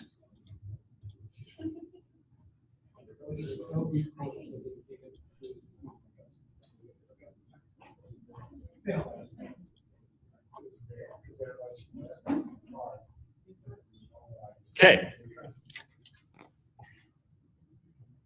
So we're shifting gears a little bit. I have to be honest with you. Co-fellows changed the curriculum on me. So this couple of days, today and tomorrow, is slightly different from what it is originally. They've actually scaled back in terms of the requirements that you were obligated to have. That's why there was a couple of changes within your Trello, and I had to read Trello to kind of understand what they wanted you to do. I'm like, that's it? That's all they wanted to do, right? So having said that, some of the requirements that used to be there has been taken out, right? So and has been pushed out to 401, right? Which is fine. It's okay because we're already super heavy on concept already. We're introducing a brand new language. So what we're going to do in this particular demo is we're not actually going to continue on the lab or the demo from yesterday, right? I'm going to code out a sample where we can create a database, update it, and then query from it. And then we'll take a look at what that application looks like. And if we have some time, I'll start in on the lab, right, in terms of what is required on the lab. Because it used to be that the demo for today was actually right now the actual code for the lab, right? So if I gave you the demo, I would have been giving you does that make sense? Okay. Is that okay? Yeah. All right, I'll start it off. I promise I'll start it off. But what they want you to do in this particular demo is to extrapolate the learning from here and apply it to the lab, which is what they do all the time. Right? So we're going to first of all create a very simple express server. Does anyone want to tell me what to do? All right, tell me what to do, people. All right, so I'm going to load environment variables, right? Okay, so how do I do that?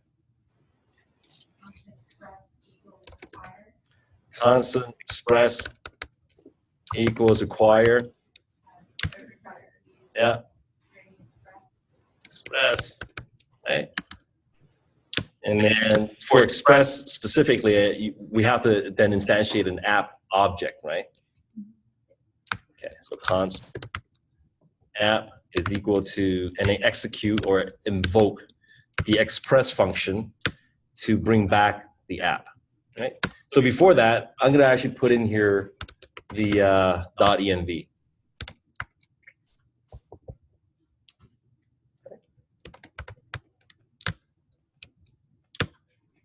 Cool. All right, what else do we need?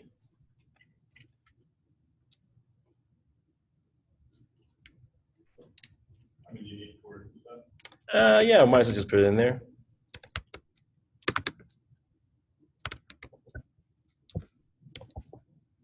Put in course.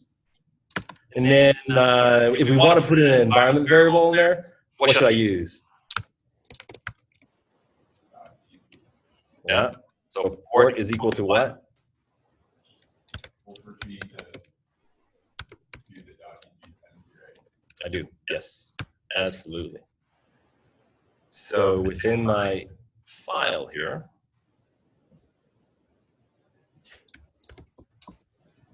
and then port equal 3000, save this, back to my server, save this.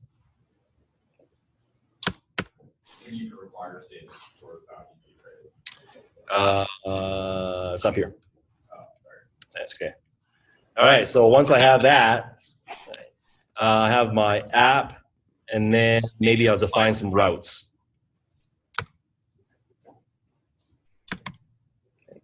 So how do I define a route? Anyone want to venture a guess?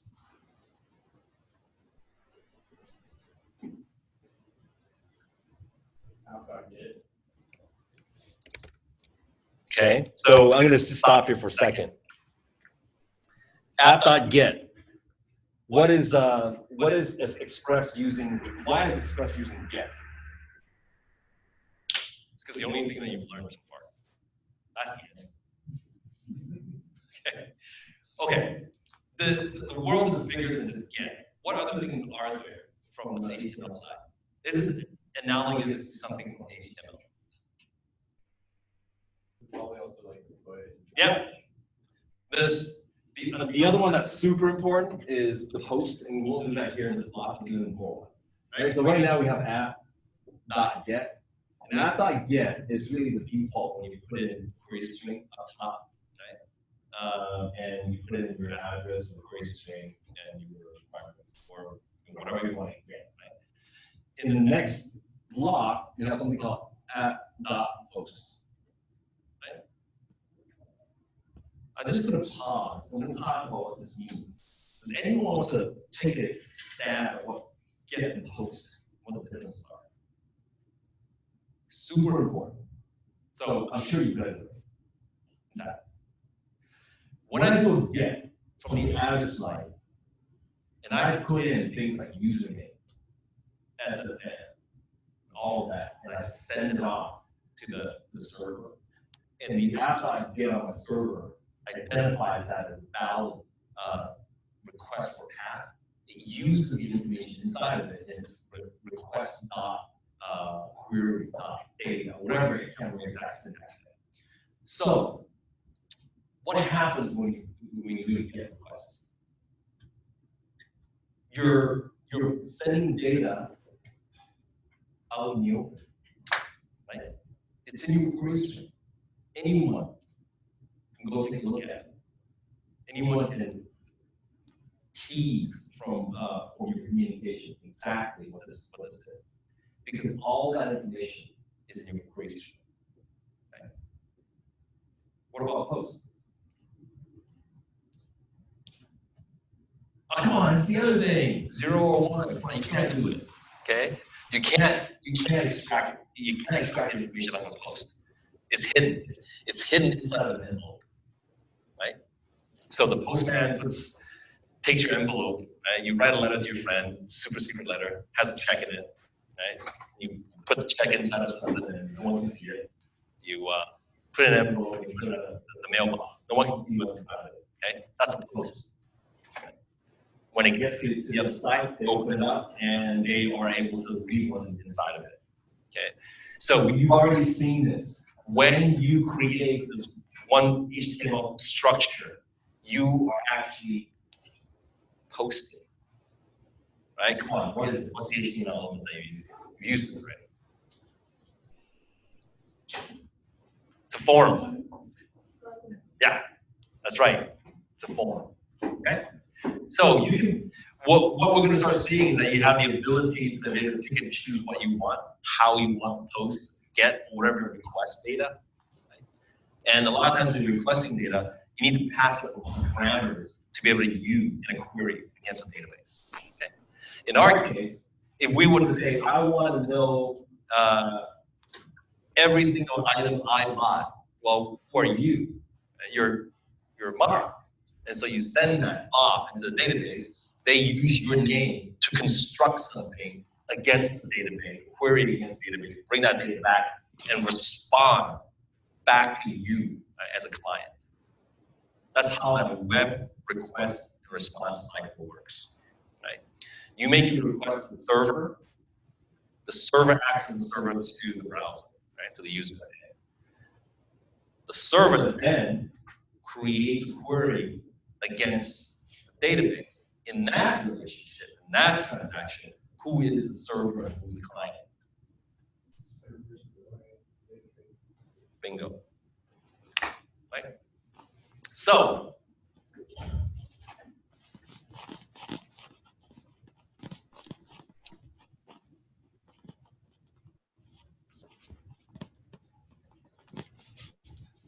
a modified WRRC, we have a client in a computer, goes against I googled WRRC because I forgot what it stood for. Yeah. And the first thing that came up was World Rock and Roll Confederation. yeah. So What is WRC? Yeah, that was the unspoken question. we got a server. And that server serving out routes. Each of these routes are considered middleware. So the second you get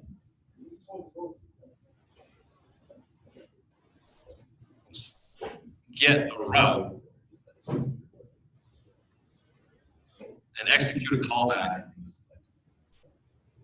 right? You're actually defining a little piece of middleware to handle the request. In the same way, the server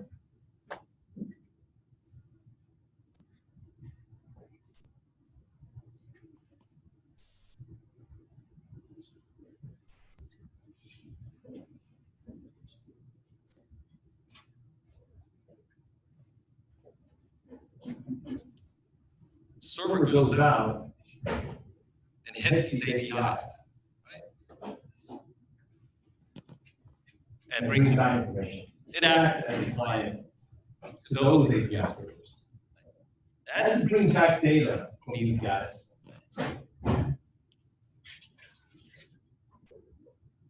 it has one of two choices. It has the ability then to let users continually hit that API with every single request and thereby bogging your account against the API, no matter whether or not that data and that information is the exact same from request to request. Or it can decide to persist that data in its own database.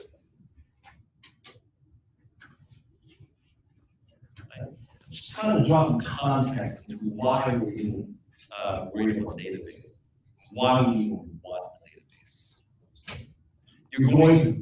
You're going to take the request with the route. Let's just say the route's location.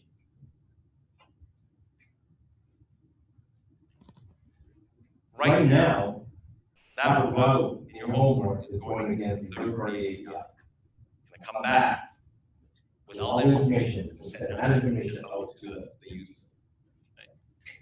Right? From here on, your server is going to take the request, and it's going to say, I'm going to create a database. Does it exist already? It does? Okay, well, I'm not going to do that. I'm going to send the response back. So it's going to query DB and return data from DB. Data from DB or API. Right? So it's going to make that determination. If it doesn't have it, it's going to go query the API, bring back the data, send it in. Does it have it already? We're going to go query the database, bring it back, send it up. So are APIs static then? Because if it's just going to query the database, that would assume that the API cannot be updated. Just as a machine. Is the API static then? Like, or- So the third-party API? Yeah. So you answer my question. In this case, I'm saying no, but that's surprising to me because I would think the third-party API would be able to change. So what would you do? It would, I mean, I would just hit the API again. So what, I mean, what would you do? What's the assessment that you make? Don't query the database. What is the assessment you would make here in your middleware in this place where you want to make that decision? Yeah, it's the data. But, so I guess is it only querying databases, sorry, querying APIs that it knows cannot change? When it says, all right, I'm gonna go query the database for these APIs, if it's not able to change, and we already have the information, search the database and feed that to the user. Yeah, so the determination here is, I'm gonna look at the query that comes in, right? And if I have that data already, send that back. If I don't have that data already, go and get it from the API. What you're talking, actually, is really good. That's a really good question, right? What you're talking about is the data stale, right? So if the data, how do I know, like the likelihood that the data is stale or not? Okay, and that's something that was actually taken out of tomorrow. So it's been pushed to forward. It's called cache invalidation, right? So what you're talking about is actually really, really good question, because you don't know whether or not the data is old or not, right? You don't. You simply don't know. So typically, and we're not going to deal with it in this course now. Typically, what we will do is set a time up for it, right?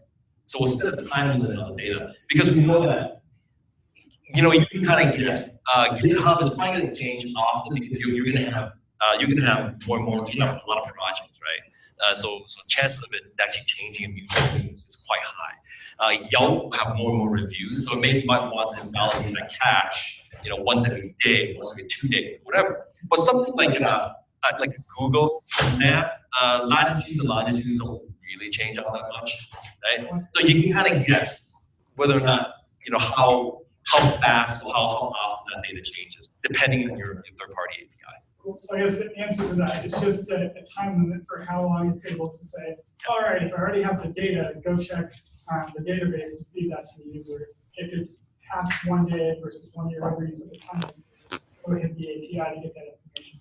Yep, and you can actually set that within your middleware, within the route. Like that's where the logic, business logic lies, right? Because it's going to be different for every single one, right? So what that route's going to execute a callback that actually has that logic in there. Right? Really good questions. Any questions related to that? We're actually, while it is a great question, we're actually not going to deal with cache validations. What we're going to do is we're going to check to see if it's in our database. If it's in our database, we'll return it. If it's not, we'll get it, save it, and then we'll return it.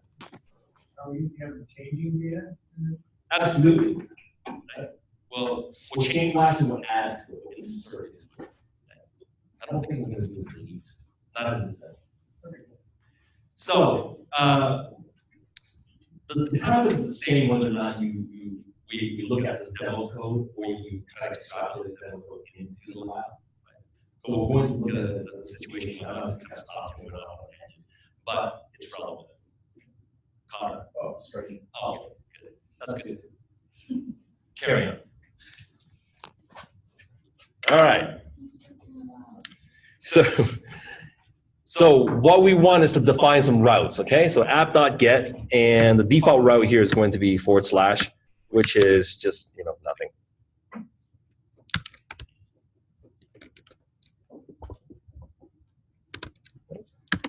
So we're gonna put a callback in here, and within that callback, what is response dot send.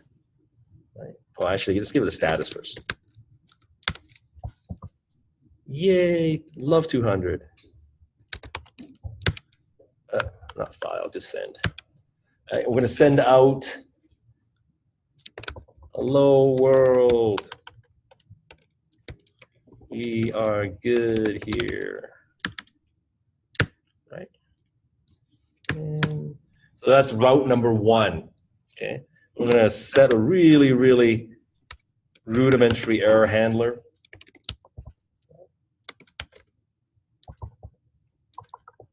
And that error handler is gonna be app.use. And basically app.use says that whatever comes through that's not a defined route,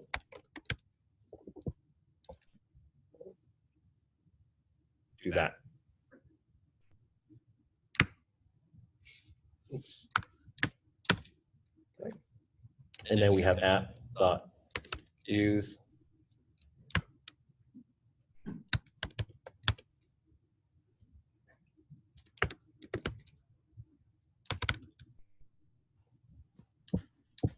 Everything else, use something called error handler. Because you might have errors that occur not related to a route. Okay, so let's define these functions.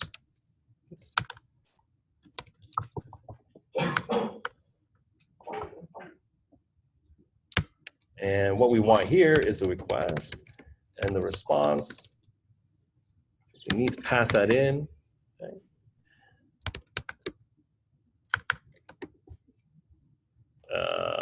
What is it? We want status 400 and does somebody want? Oh, sorry, it's 404. Somebody want to look at 404? What is 404 again? Page not found, right?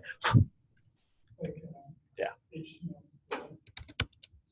And we're going to put in our favorite word that somebody asked about. Huh? All right. Then define another error. Oh, come on. Right. And this also has a, this actually has a, an honest to goodness error.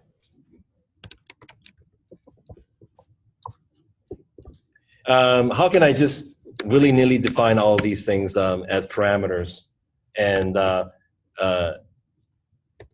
expect them to work? Anyone want to venture a guess? Say again? Yeah, how do I know that Express knows it? Oh, thank you, sir. That is exactly, okay, do not trivialize that, okay? What Connor just said is super important. How do I actually even know error, request, and response are actually valid for something like this? Right? Because Express knows about it. Okay. How does Express know about it? Well, back here, when he said app.use, go read the documentation. Right? When you say app.use is going to have, you have a contract with app.use. Whatever callback you pass into it, that callback can receive arguments. And the arguments it receives are error, request, response. Well, read the documentation.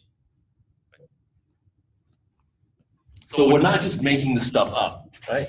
Somebody somewhere actually coded this, and they said, this is what you can use. All right. So once I have this, I'm going to actually listen on a port, right?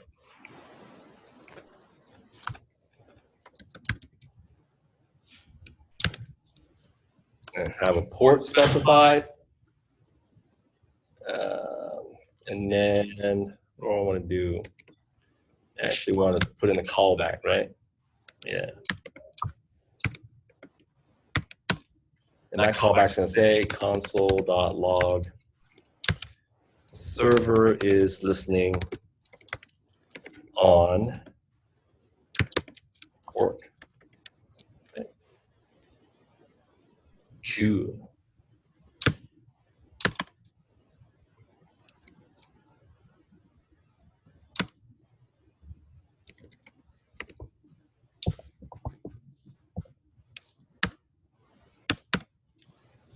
All right.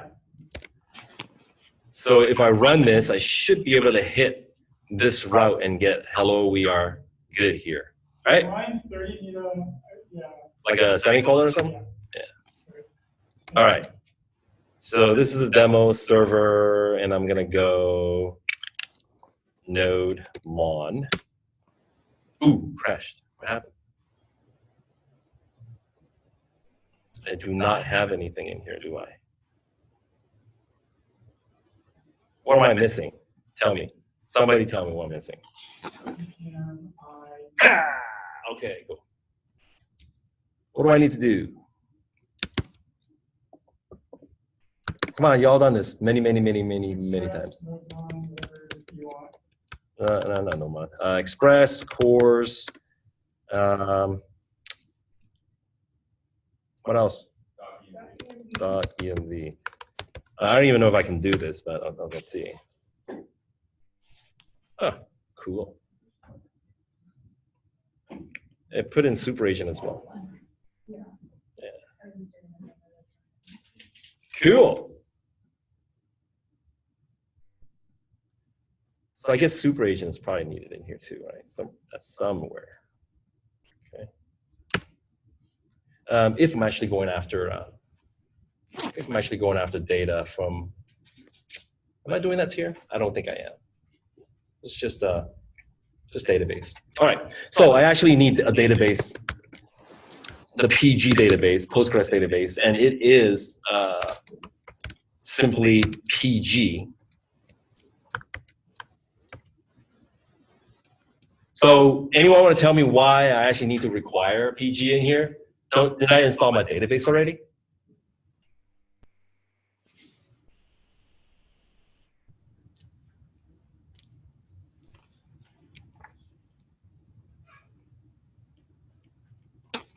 Anyone? I imagine you're going to use variable names and stuff to manipulate that database that you only have access to being installed in the module.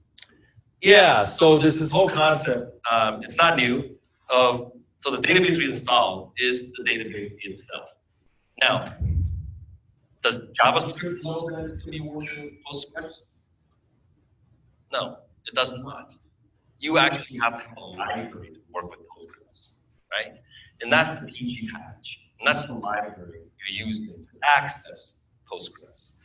This library will have functionality to let you define, connect, right? Query the database that you want to work with. If you do not have this library, Node does not have a built-in thing to work with Postgres. You have to have this library to communicate with the database. Does that make sense? Awesome. Sweet. So that's PG, and we need to make sure that we have it defined in here. Actually, I didn't even test whether or not my server is going to be running, right? So once that happens, I'm going to node mod. Okay, so something going on.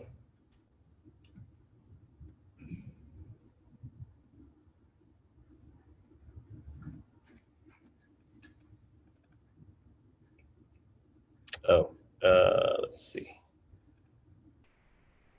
What do I have there?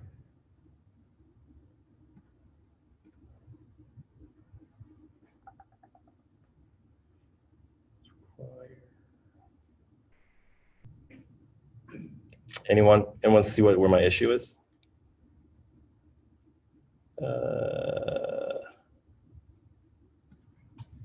Let's shut this down.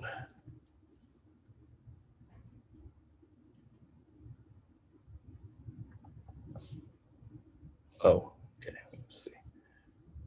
That's defined. Const express, require express app course. Oh.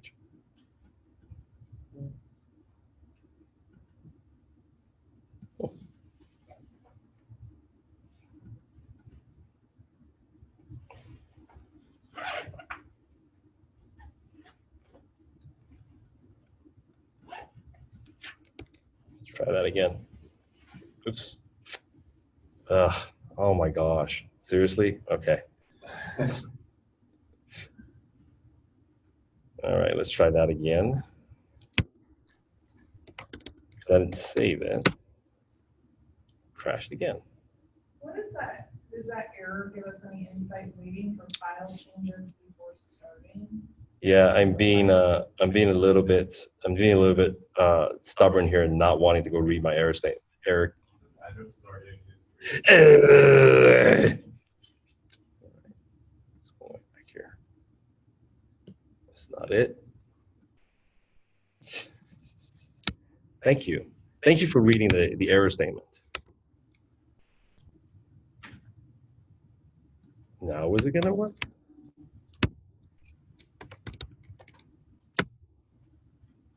Oh my gosh, thank you. All right, so something is working here. Let's just check it out, right? So we want to go to,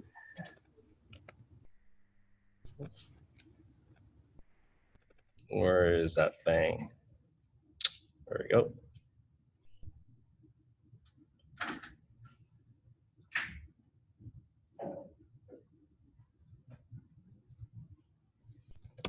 Okay. That's not it. That just means that you're running live server or running a database or something else. Yeah, 1,000 ports already in use. it is, but I actually shut it down already. So let's see. Do I have another one running? I don't think I do. This one's not running. Running. You need to clear your cache then, or your local data. It's not running.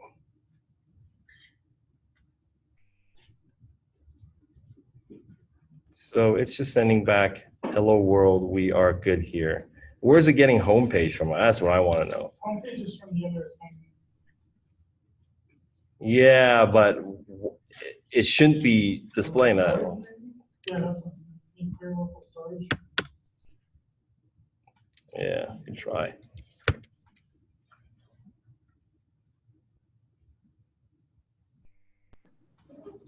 There's nothing here. That's just Firebase from another application. Huh, interesting. So when I commented out my PG, Yeah, then it ran because we haven't done anything with the PG yet. so it doesn't like that at all.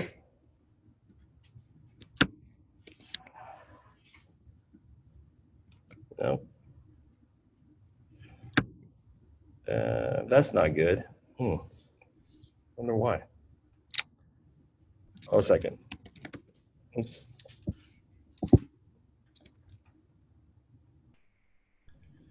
Class 8 demo server, right? That's correct. Class 8. 3 class 8 demo server. You're right. Thank you. I just noticed that. Oh my gosh.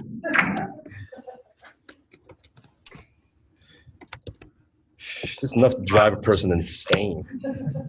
All right, so there's something else wrong here. But that's where I think if you comment out, because that made the difference. When you Oh, because I haven't installed PG. That's the problem. Okay, thank you.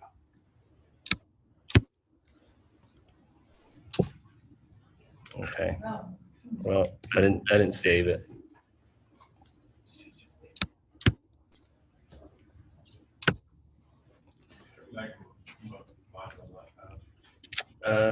Oh, is it? What have I not installed here?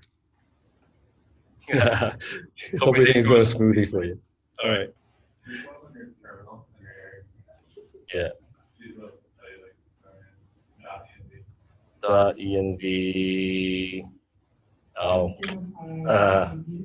that's right. Thank you.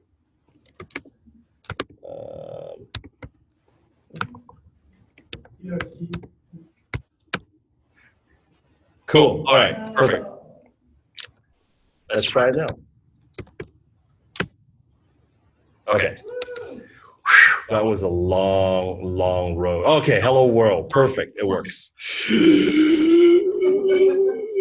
It's been a long day. All right, so we finally have our basic server going, right? So let's uncomment this. Oh boy, let's install this thing. Okay, npm I pg. This takes a while. Oh, that doesn't. Okay. All right, so once you require and install PG, you actually have to connect to it, or actually create the client and then connect to it. Okay, so what we're actually doing is, so right after you require it, we're going to declare a variable that actually holds it, right? Holds a client. So in order to work with our database, we actually have to have a client to connect to it, right? So what you're going to have is you're going to have to actually instantiate a new Postgres client. Okay?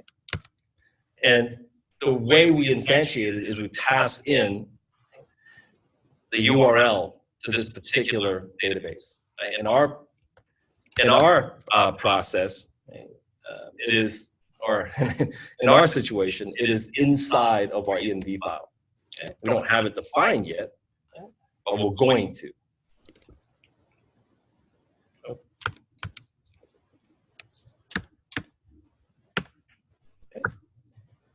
So, note to self, go and define it on the .env file. Right?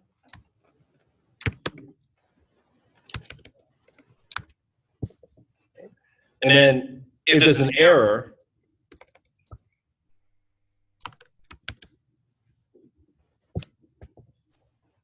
I'm going to console log the error. So my .env file, I'm going to have to put in the, what do I call it again? Dang it.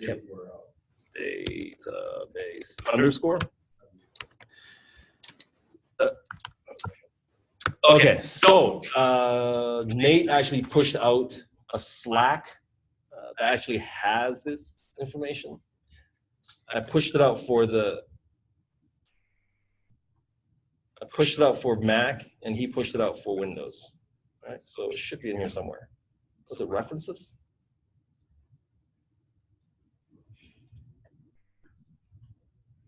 All right, here we go.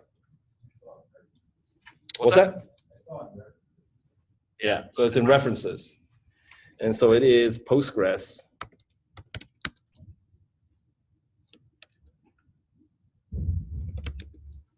It'll be different for you if you are using WSL.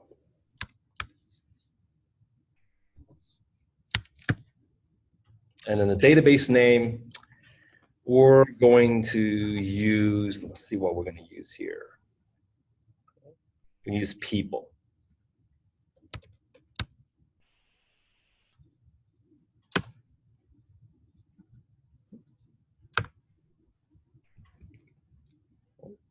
Heading back to my server, now my process.env.database URL is defined, and once I define that, right?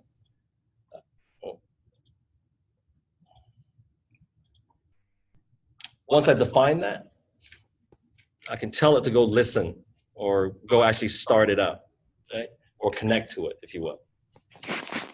So here's the thing. If my server doesn't come up, then there's no sense listening or connecting to the database. If my database doesn't come up, there's no sense firing up my server, right? So the two of them are actually connected, which means that we can write one statement. Instead of saying down here, app.listen, right, to port 80, I could actually change that, right, to client.connect. And once I connect to my database, if that works, okay, I'm going to make use of this promise chain or this chaining.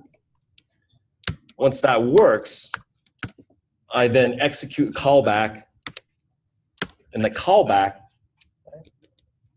Well, then listen to port.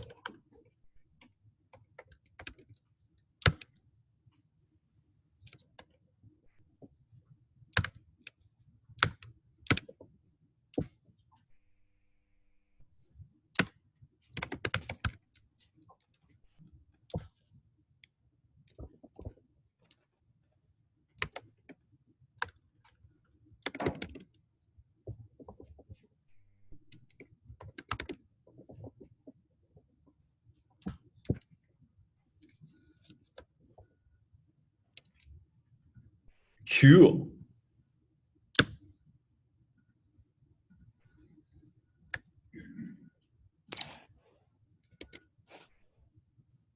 So now that I've created my client, I've connected it to the database, right? And I'm open for business. Right? So here's the thing. The next step is actually to go and insert data and query data. However, we want basically a proof of life, right? Number one, let's start it up and see if it actually works. Okay. It will actually work on mine because my machine has people installed already. So if I go back here, and I say, well, let's just quit out of here, right? And I go PSQL people.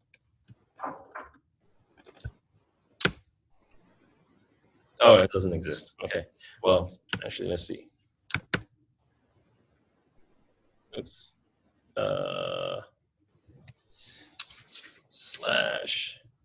/L. Oh, it doesn't exist. Excellent. I dropped it. So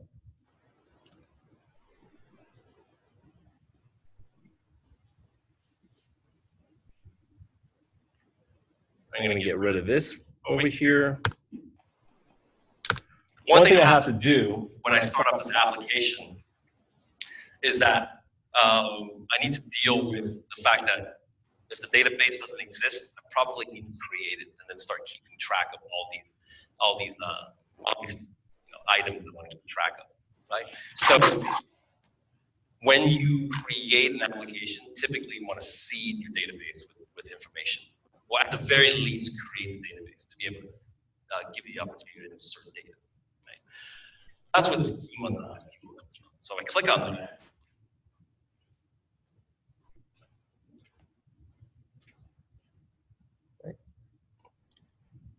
So if you've been following along, just create a schema.sql file. And what this SQL file is going to give you the ability to do, right, is to actually seed the database with this table and all those attributes if it doesn't exist already. Right? And the way we do that in development, have a script that runs, we tell it to run this seed database. Right? If it exists, drop it, recreate it. Now, here's the thing. You can run anything you want in the seed database. So let's say, for instance, you create an application, you have a sample set of data that you want to seed your database with. Put that sample set of data in here so that when you create a database, you can insert into this database. Okay? You can actually execute the SQL statement with a script at startup. Okay? For now, we're just going to create an empty database. We're going to execute it using a node script.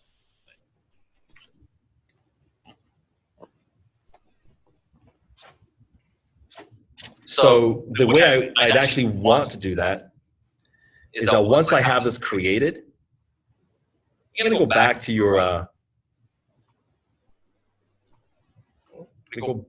your script over here where your package.json is. And up top where it says scripts, we're not going to do this just yet. Actually, we will do this. We have to do this because when we start it up, the database is not going to exist. It's going to fail, right? So what you want to put in there is a comma, and the next line, start it off with a double quote and call it seed database. So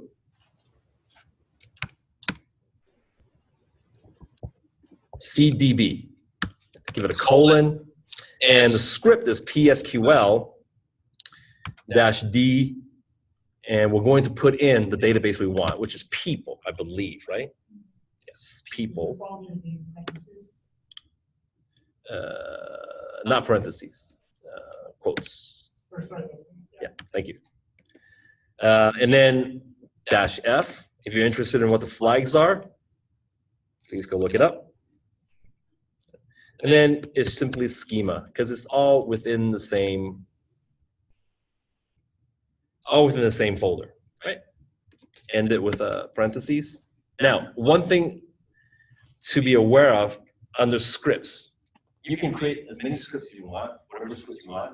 The only ones you don't actually have to prefix when you run with run keyword is test and start. So you can just simply say npm start, npm test. But if you create a new one for yourself, like C database, when you run it, you actually have to call npm run cdb. Right? Super important. You can sit there very frustrated at why is C database important. So the second I go npm run C database, it's going to come here and treat this as the script that TSQL actually runs against specific database.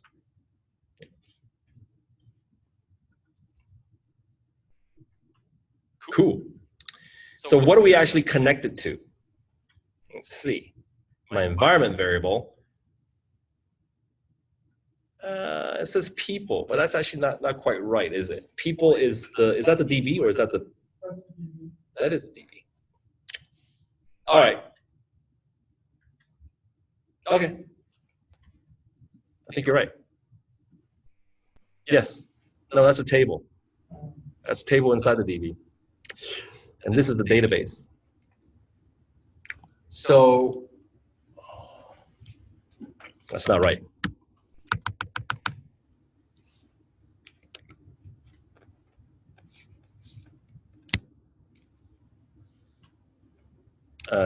Actually, I did need that. So I have several databases in here. Are you looking for the one that you just created? No, I'm just going to use foo actually. So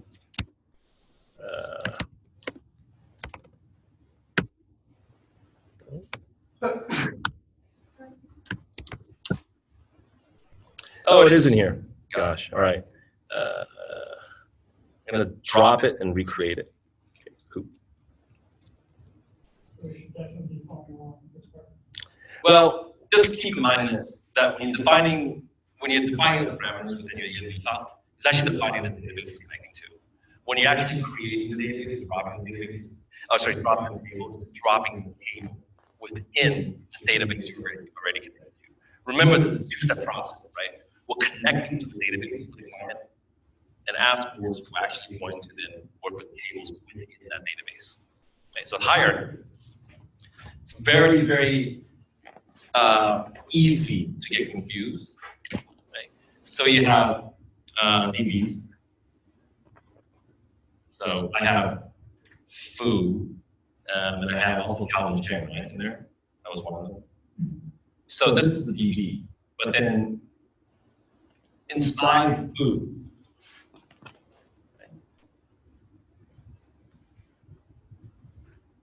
I have, I believe I have users, and I also have people, right? That's what I want to work with here. So within the foo database, I have users and I have people as two different tables. Each one of these will have roles of data associated with it. Right? I can put as many tables as I want here. I can put, a transaction table. I can put an order details table. Right? So these are all, little objects that hold data, rows and rows of data within the database called foo. Right? So our environmental variable defines the database we're connecting to, right? And the tables that are within the database we're going to work with. Okay, this file here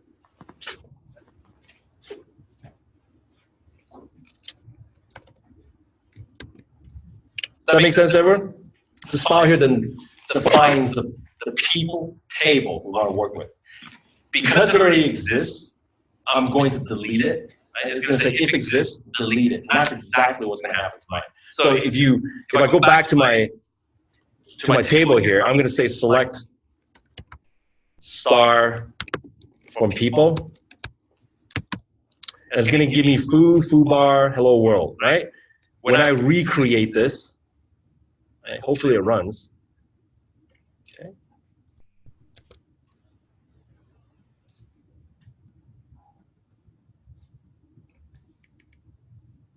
So when I recreate this, which means that I'll run that script, npm run seed db, is that right? cdb, okay. I get an error, right? PSQL, schema SQL.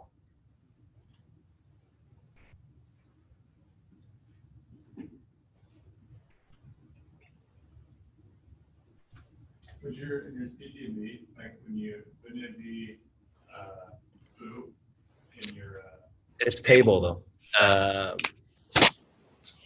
what you're doing your flag that your error is trying to find a database called people. Oh.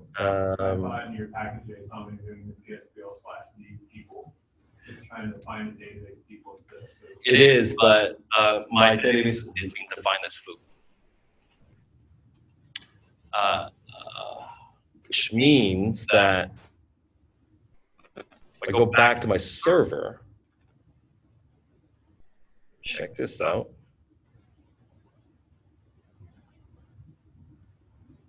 Server, let's see, client.connect. It's up here. So PG's there. Process.env.database URL. Just gonna make sure all my environment variables correct. Database underscore URL, is that correct? It has to be that port number no matter what. Yeah, so it's got to be running on that port. So pretty sure I just kept it as my default. Okay, so.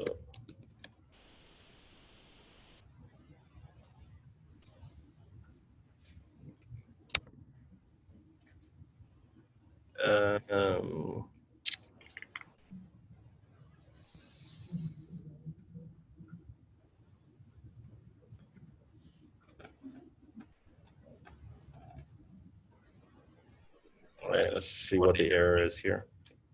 Failed at script. Okay, so wait, did somebody say tell me this already? Yeah. So that's all right, I was just not listening to you. Thank you. We got another error in Yeah. schema. Oh, did you? Well, you'll see it. Oh.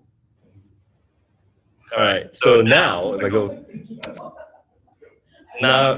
I go back here and I connect to foo, right, and I should be able to list and say, hey, select star from people. So whereas before I had items in people, I currently have 0 rows because I recreated a database, right? Or table at least. You always have to have the semicolons to get a response. Yes. Right there, you have that select star people, no semicolons, you didn't get a response until you use that semicolon. Correct. Right. I'm kind of glad that we're running into all these issues because you're going to run into all these issues on your assignment, right? So now that we have this, let's go back to our server. Let's actually code up some of these things. A lot of times, setting it up just as hard as actually coding the functionality, right? So we're going to change, we're going to add functionality to our server, and we're going to create a route that gives us the ability to add data. And I'm also going to introduce something called Postman today. Postman. I'm going to say it again.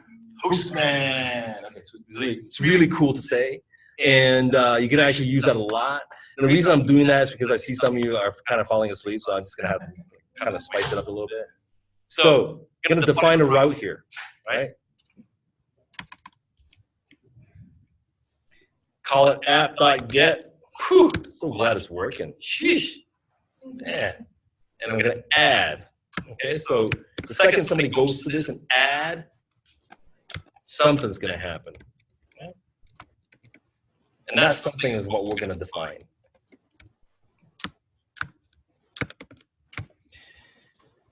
I mentioned that this was a long demo. All right. You're doing awesome. Thank you. All right, so we're going to define a first name that we're going to insert into here. Right? Ooh, okay. So how do I actually gain access to my query string? I know at least Connor's read the Express documentation. So come on, Connor.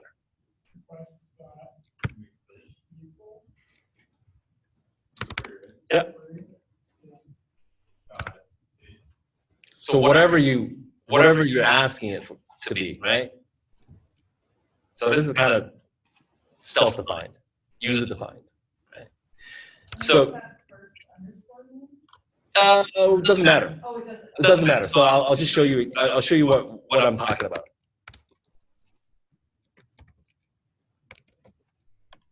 All right, and then we're actually going to define the SQL query. Okay. So after the request query, that first and last, you said those are kind of user defined. Those don't really matter. Yeah. So they're user defined for here, right? Yeah. What you're defining, you're putting a stake in the ground and saying that the request that comes in, they have to use the query string key first. So if I were to go to my browser, what would I do? You'd be looking for first or last from the browser to request that information. That's exactly what it's looking for. So here, I would say, Last. yeah, so add, and I would put in a query string, right? And first equal, right? Calvin, ampersand, last equal Cheng, right? It's not going to work right now because I haven't started the server yet. But what the route is saying is that the second I put in this query string, right, and I send it as a GET request to my server that exists at 3000, that has a route defined on add, it's going to take those two parameters, right, from the dot query, dot whatever, put it into my property, right, and then I can work with it. What am I going to do with it? I'm going to send it out to the SQL server or the SQL server.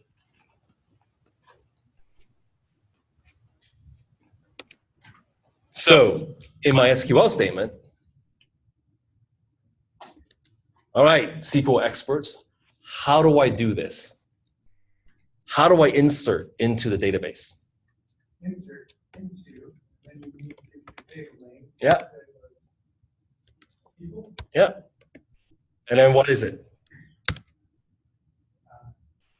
You're going to do first name, last name. What else did you get to find in your table? Just, so I'm just going to do first and last name. Right. And then you want to put left friend values. Yeah. Left friend. And then you're going to give it the values you want with the single quotes between a comma separating values. Okay. Calvin, comment.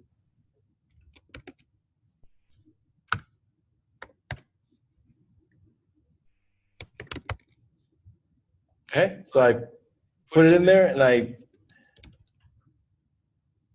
give it a flag here, returning.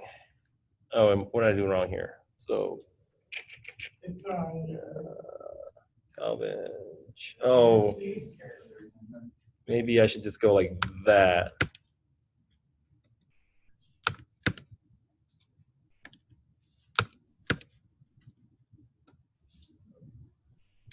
All right. Yeah. So if you're leaving the fields blank. Right. Or never mind. What fields? Oh, well, I was going to say, if you use I don't know what your schema actually looks like. Yeah. If you're inserting every column, you don't actually have to specify the column names, right? It goes in order, right? Yeah, but I guess so. If your schema, it was only first name, last name, that's all that. Yeah, you know. Okay, so there's something wrong with this particular implementation right here. Talked about this a little bit the other day. So I'm actually putting the exact values in Calvin or in first name and last name as the insert into, right? And in fact, what's actually wrong with this here? There's two things wrong. It's always going to be inserted Calvin check, no matter what I do. So what do I have to do? Object literal. Oh, thank you. Ooh, I like it.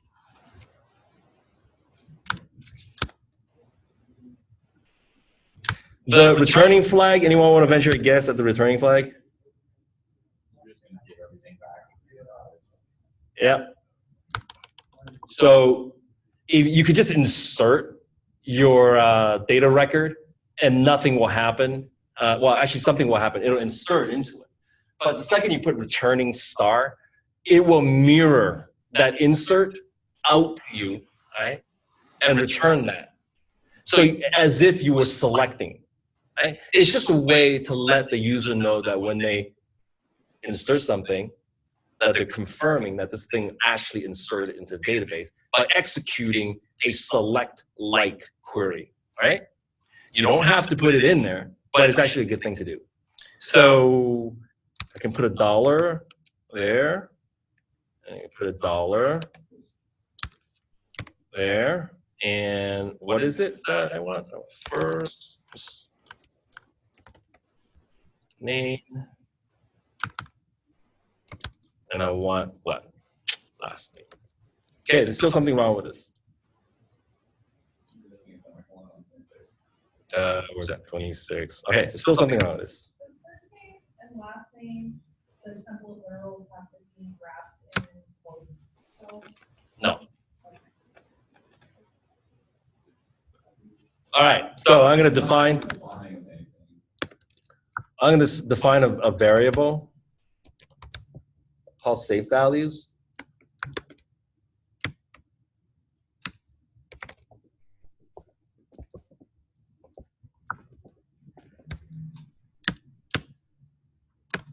Right?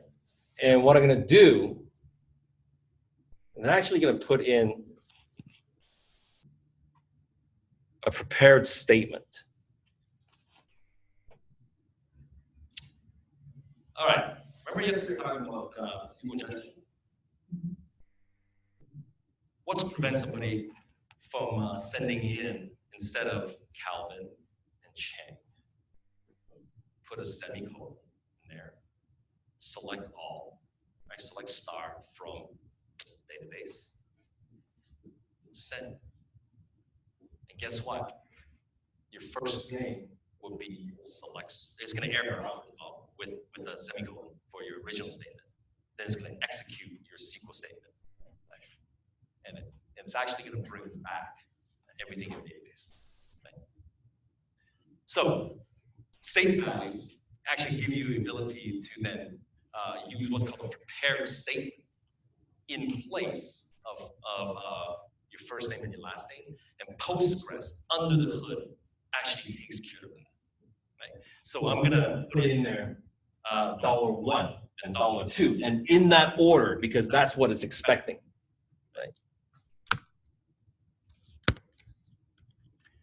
And so then we need something to hook them together once we're done.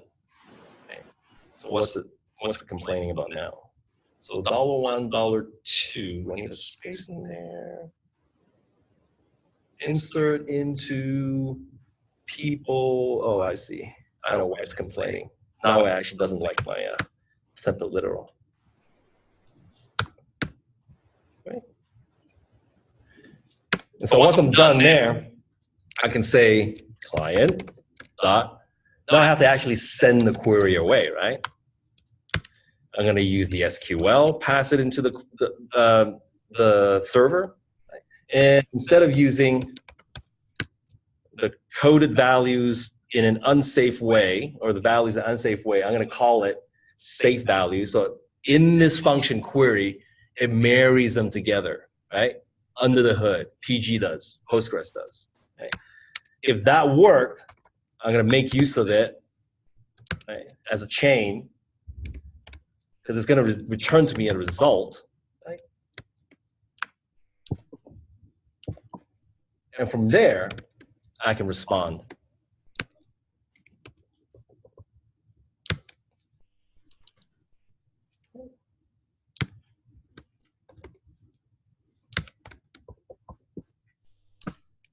So,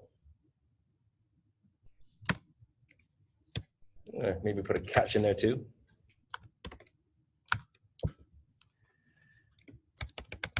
Does the prepare statement stress anyone out?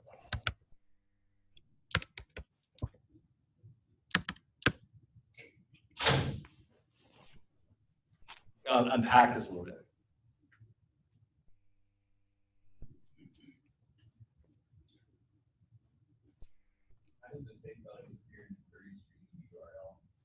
One second. Let's move this out of the way. How does the safe value appear in the query string? It doesn't. So what you have is you still have the request, and you just extract the request .query.first into first name, and the last into the last name. And so what it does is that this statement is completely invisible, right? Actually, the $1, $2, you have no idea what that is. So it grabs the query and it grabs your prepared statement. And in this function, the query function, Postgres client sends it into Postgres, and because of that contract it has with Postgres, it understands that what it should do is take SQL and the safe values. The safe values can be an array of items, so it's going to marry them up together, and based on number one or $1 and $2, put it in your corpus top. Just so the $1, when it's looking at these arrays, like under the hood or whatever, the $1 is just associating itself with like that first item in the array. Correct. First item. Okay, so first item, second item, you have like 2 items in here. And you can just like $1 through 10. Okay. Exactly. So this is a much safer way to create SQL queries in your database without having somebody compromise your system. You let Postgres take care of that under the hood, and you never expose actual values in here. Right? Now, another way that you make it even more safe is that instead of using get, what would you use? Post. You would use post because post will be safe. Right? Okay, so I want to test this, but I think maybe we should just do. Let's just test this. Just run this and test it. See if it works. Because it's kind of running out of time. Oh, I'm recording. Excellent. Whew. All right. So everything's saved. Node non. Server and DB is up. Return. That's really bad English.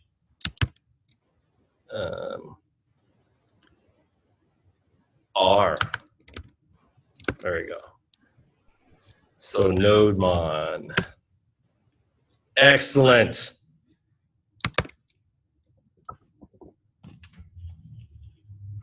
Postman. Does everyone have this installed? Hopefully you do. Super useful. All right, let me just make it a little bit bigger.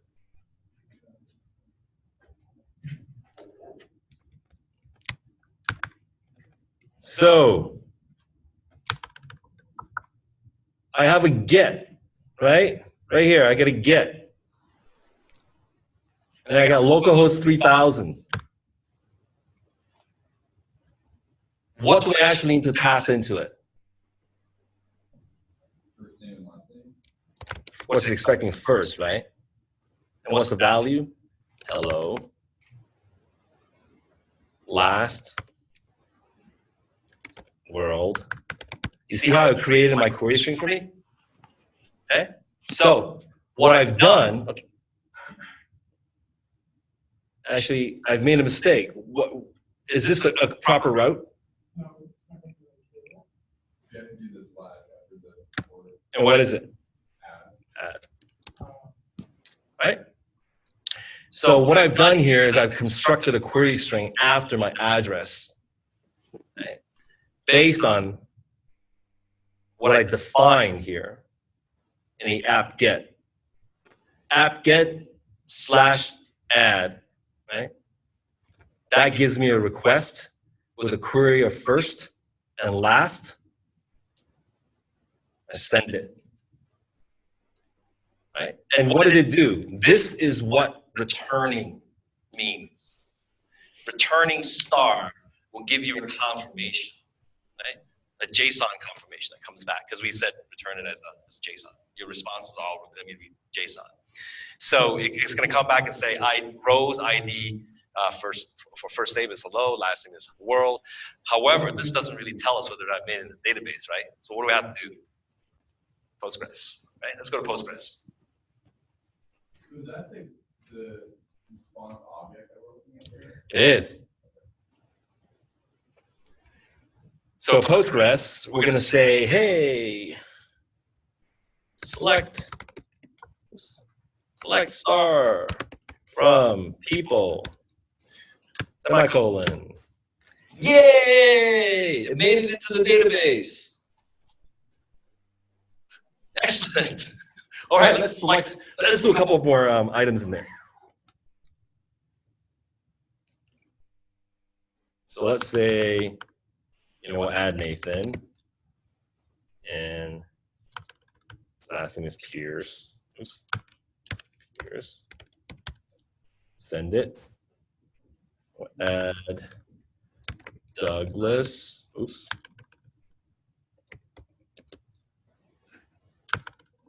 Taylor. Add it. We'll go back to your Postgres, just in case you didn't believe me. Yay! I'm sorry. All right, excellent. So we know we're adding, we're actually inserting items. Let's query out of it. Right? So we need to define a new route, and the new route is going to be app.get again, and it's going to be people. Right? And for the people, we're going to also execute a callback with a request. And you know what? Just for giggles, I'm just going to use rec and res. Does it matter what I put in there?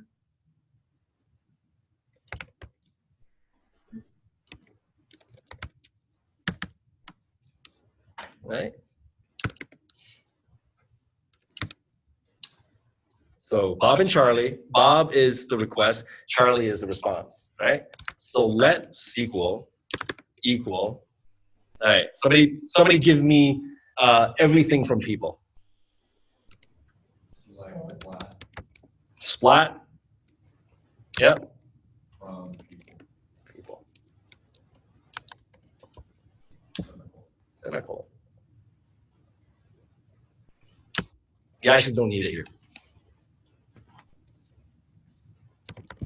At least I think you don't.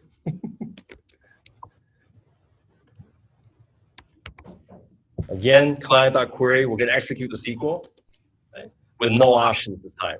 So if you don't put an option in there, what the query function will do is return to you a promise. All right? So you've seen this before.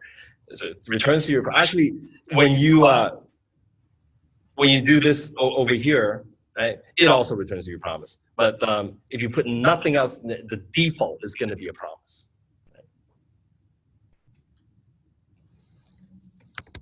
Then what do I want to do afterwards? I want to take the results.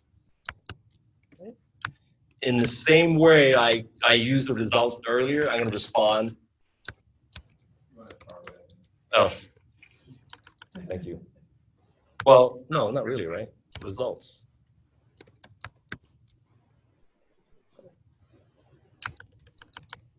Oh, maybe not. I do it, Charlie. Never mind. You're right.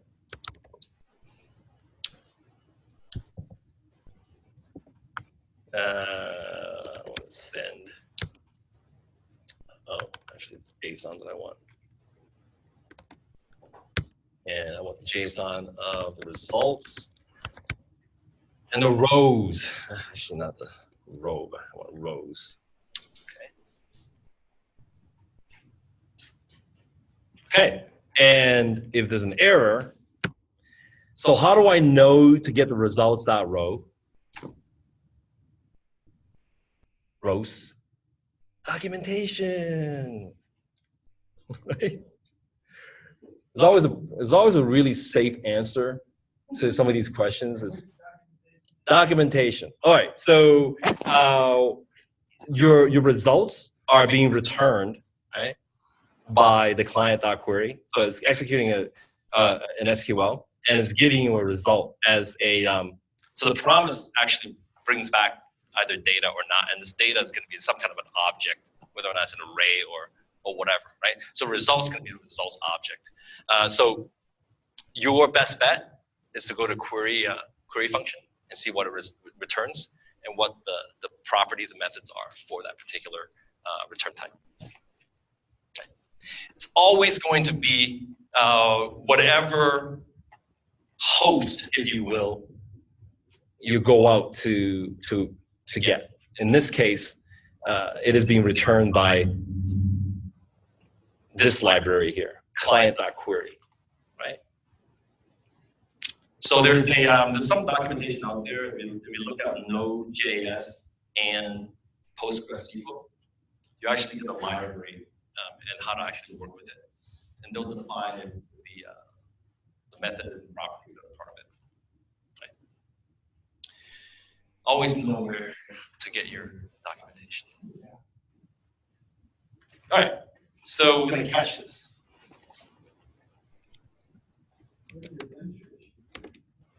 It's because I have nothing in there. Oops. Yeah. I do, and it's going to be an error.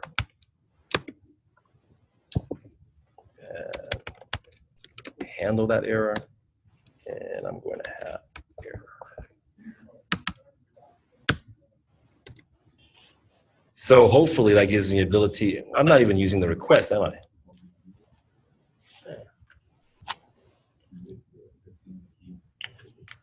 No, I'm not using the request at all. People, that's just going to grab everything. Okay.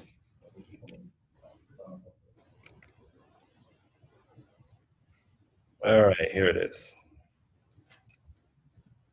Oh, you know what? Let's go to Postman. Let's do that instead.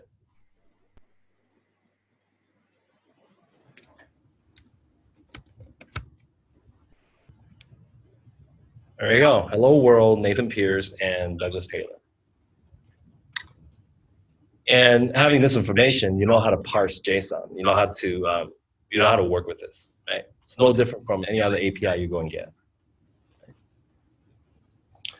Cool. Time is it? 4 o'clock. Question. I'm opening up the questions. Yes.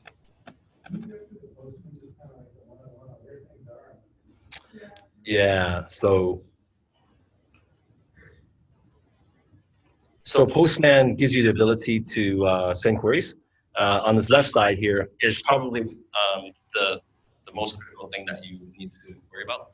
In 301, you'll only be using get, right? So these are get is going to be how you execute again APIs, right? Whether or not to query data or even to put data in the database, right? Because you get the queries. You can open multiple tabs and have different queries going on at the same time, or different WRRCs going at the same time. And this is the address line. And so instead of using like the browser to on what you've already been doing so far, you're just opening up Postman, and you can actually save these queries, right? And then give it a name. I don't want to save anything. Now, as we start getting further into the course, we'll look at HTTP headers and authorization and tokens and all sorts of really, really good, really, really fun things that we can send to the server, right? And request back from the server. As we progress through this, we'll start talking about authorization, start talking about headers and options or option objects, right? That you can embed into your query against your database or query against your server. And as we get into posting, right, the next module, we'll start talking about body. The body is really where you send, if you have a lot of data that you want to send up to your server, right, you want to post it. You likely don't want to put it in a query string. Right? So talk all about that. For now, really, the usefulness is that you don't actually have to type out all the queries. You just build it from the key value here. So I'll go back to there. And you notice how I just kind of just typed it in, right? So I have a get, and actually that was this one over here. All I did was this. And I put my key value down here, right? Oh, that's just a return, yeah.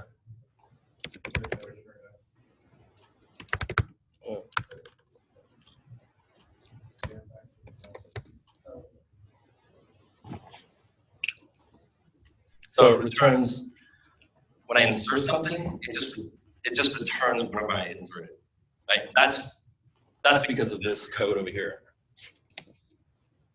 Oops.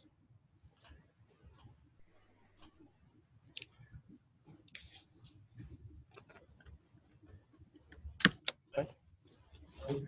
That's if I just want to return it as if I was executing a SQL select query. So if you didn't have that in your Postman, you wouldn't be getting any data back. Yep, you wouldn't get a confirmation. So let's try it again.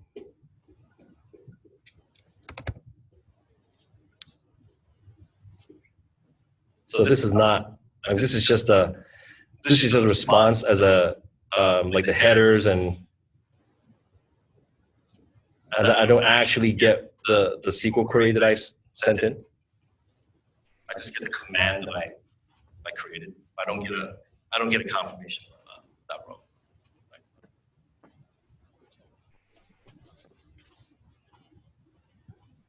So we create different collections, people are creating the collection.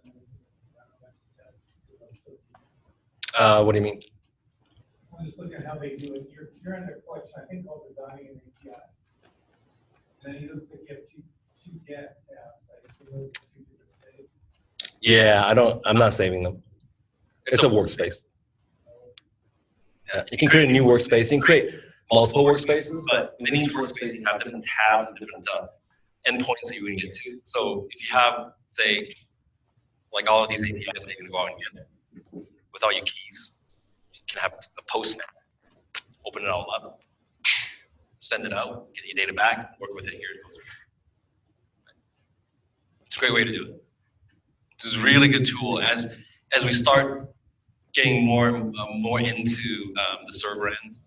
Postman will become really good friend. In fact, in 401, the first half, which is a backend, Postman basically becomes a user interface to the backend because you don't really see anything, right? You have to have somewhere giving you a response. So you use a combination of Postman as well as your terminal to display or to show that your server is running. Right.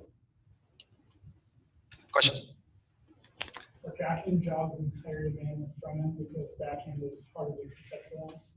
I don't know. If you asked me 2 or 3 years ago, I would say backend is harder and you get paid more and more in demand. But more people are moving to where they actually need to both. And full stack. If you're a front end developer, you should know something on back end. If you're back end developer, you should know something on front end. But I'll leave you with this much. Look up Jamstack. And so Jamstack is one, Jamstack. And the second thing, look up something called serverless. Okay? We'll get into that in 4.1. But serverless is a concept that you don't actually need a server or backend code, right, to run some of the things that we've been creating. You can have these, for lack of a better word, we use AWS terminology. You can have these Lambda functions that live out in the cloud. And these Lambda functions can fulfill the functionality of what a backend actually does. And you won't actually need to pay for backend server instances. You just pay for the execution of some of these functions in the cloud. Right? That concept is very real. Imagine an application that uses, right, a function on a server in the backend, but it only uses it like maybe very, very small percentage of the time. You're still paying for that. The server compute, or you're still paying for that server. Now imagine that function can be scaled based on the usage of that specific function. Right? Well, it's actually possible. Right? They'll charge you 0.001 cent for every single person who uses the function. Right? So if a million users use it, well, then you can charge $100 or $1,000. I don't know. So that whole concept of disappearing backend, just like disappearing hardware, is very good question. All right, so it's 4:10 now. I had hoped to get to where I can get you started on today's homework, but I think you have enough to do a little bit of extrapolation to your homework. So essentially, what you're doing is you're going to go after the API first, right? And you're also going to create, right, a different fetch against the database.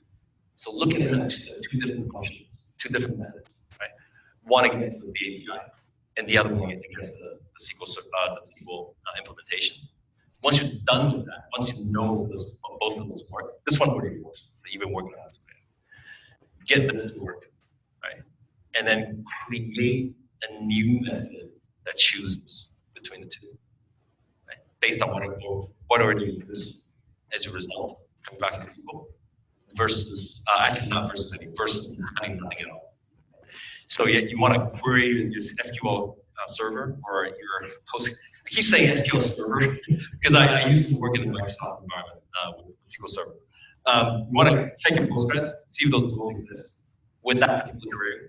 If it doesn't exist, go hit the API. Okay? Questions? We'll do a big code review tomorrow, kind of bring this thing back, you know, in terms of the API plus the database. Okay. Other questions before we kind of just end? Not kind of, just going to. Cool. Yes. I wanted to mention something unrelated to what we just went over. Yeah. But I think it will benefit everybody. Yes. That question that I had about, we have this assignment due by Sunday. Yeah. That has to do with like our behavioral interview questions and mock interviews. Yep. And I asked Rachel if we would just use our experience from the mock interviews to do that assignment, because it talked about doing mock interviews with your accountability partners. Yep. I thought maybe that was like a mistake. And she said, no, it's not the mock interview. She said, this is separate from the mock interviews last week. This assignment should stand on its own, separate from that experience. So between now and Sunday, you'll want to meet with each of your accountability partners and practice some of your behavioral questions. So she said, allow 5 to 7 minutes for each interaction, 5 to 8 minutes to write up your 5 steps. So long story short, I'm mentioning it so that like tomorrow during lab time, yep, or Friday during lab time, like whoever's partnered can kind of break away for half an hour. Okay. unless they do it on the weekend. Okay, cool. Thank you very much. Yeah. I also wanted to actually mention just one last thing. You probably noticed that we're missing a colleague. So I'm just going to go back to what we talked about 201 and 301. The program stuff. And it's extremely taxing on yourself, if you notice, and also people around you. So I'll just leave it at that in terms of the fact that everyone is at a different stage in life. It's a very, it's a very difficult process to go through. And if you want to contact him and just to talk to him about this, we'll certainly give you his contact information. Just ping us. But I would say in terms of his privacy, if he wants to, then great. But we all have work to do here, and we all have a job to do moving forward. So that's all I will say about that topic. But I want to just let you know that that's happening, and it does happen. Any questions? Yeah. Fine. So there you go. Labs. Do we have our partners ready for tomorrow's different? No, it's of us. Sorry.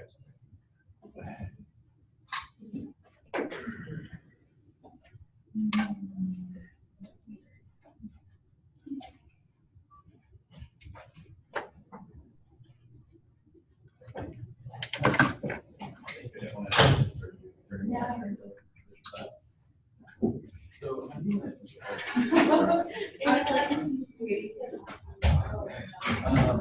Yeah, great. So I'm gonna be getting some.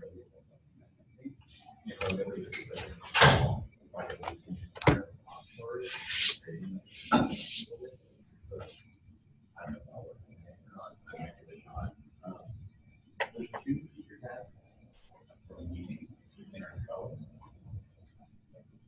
So you could either that might not go.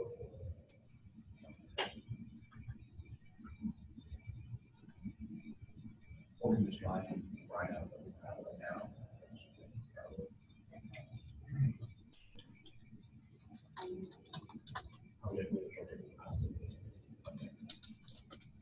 So, I assume you're trying to upload the video and stuff like that. And I'm trying to get out here at 1:30. So how long do you think that's gonna take you? More than 5 minutes? I'm gonna just kick off the process. When you're done, yeah. Yeah, absolutely. Okay.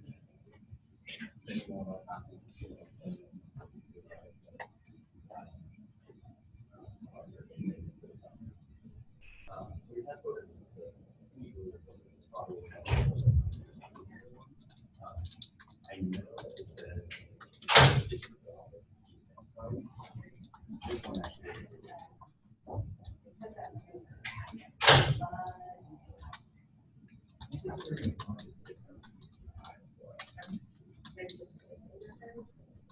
yeah, whether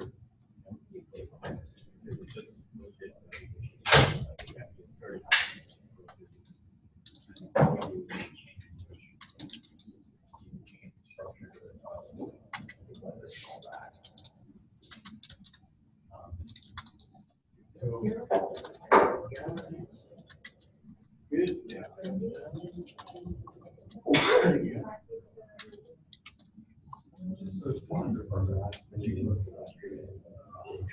I would be comfortable. Yeah, you just have to sort your browse the value from it.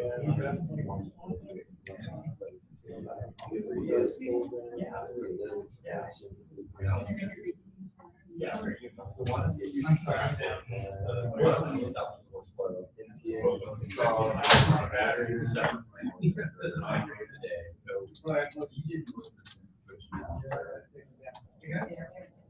You have like your thing, you're not gonna go down, right? You got batteries? No. Yeah. You know, right. So we're all there. So I think you go to poll, and then making kind of branches, right, and then waiting and see what how it's going. If you run into trouble, So you have a dev station. really value I didn't put any. Yeah.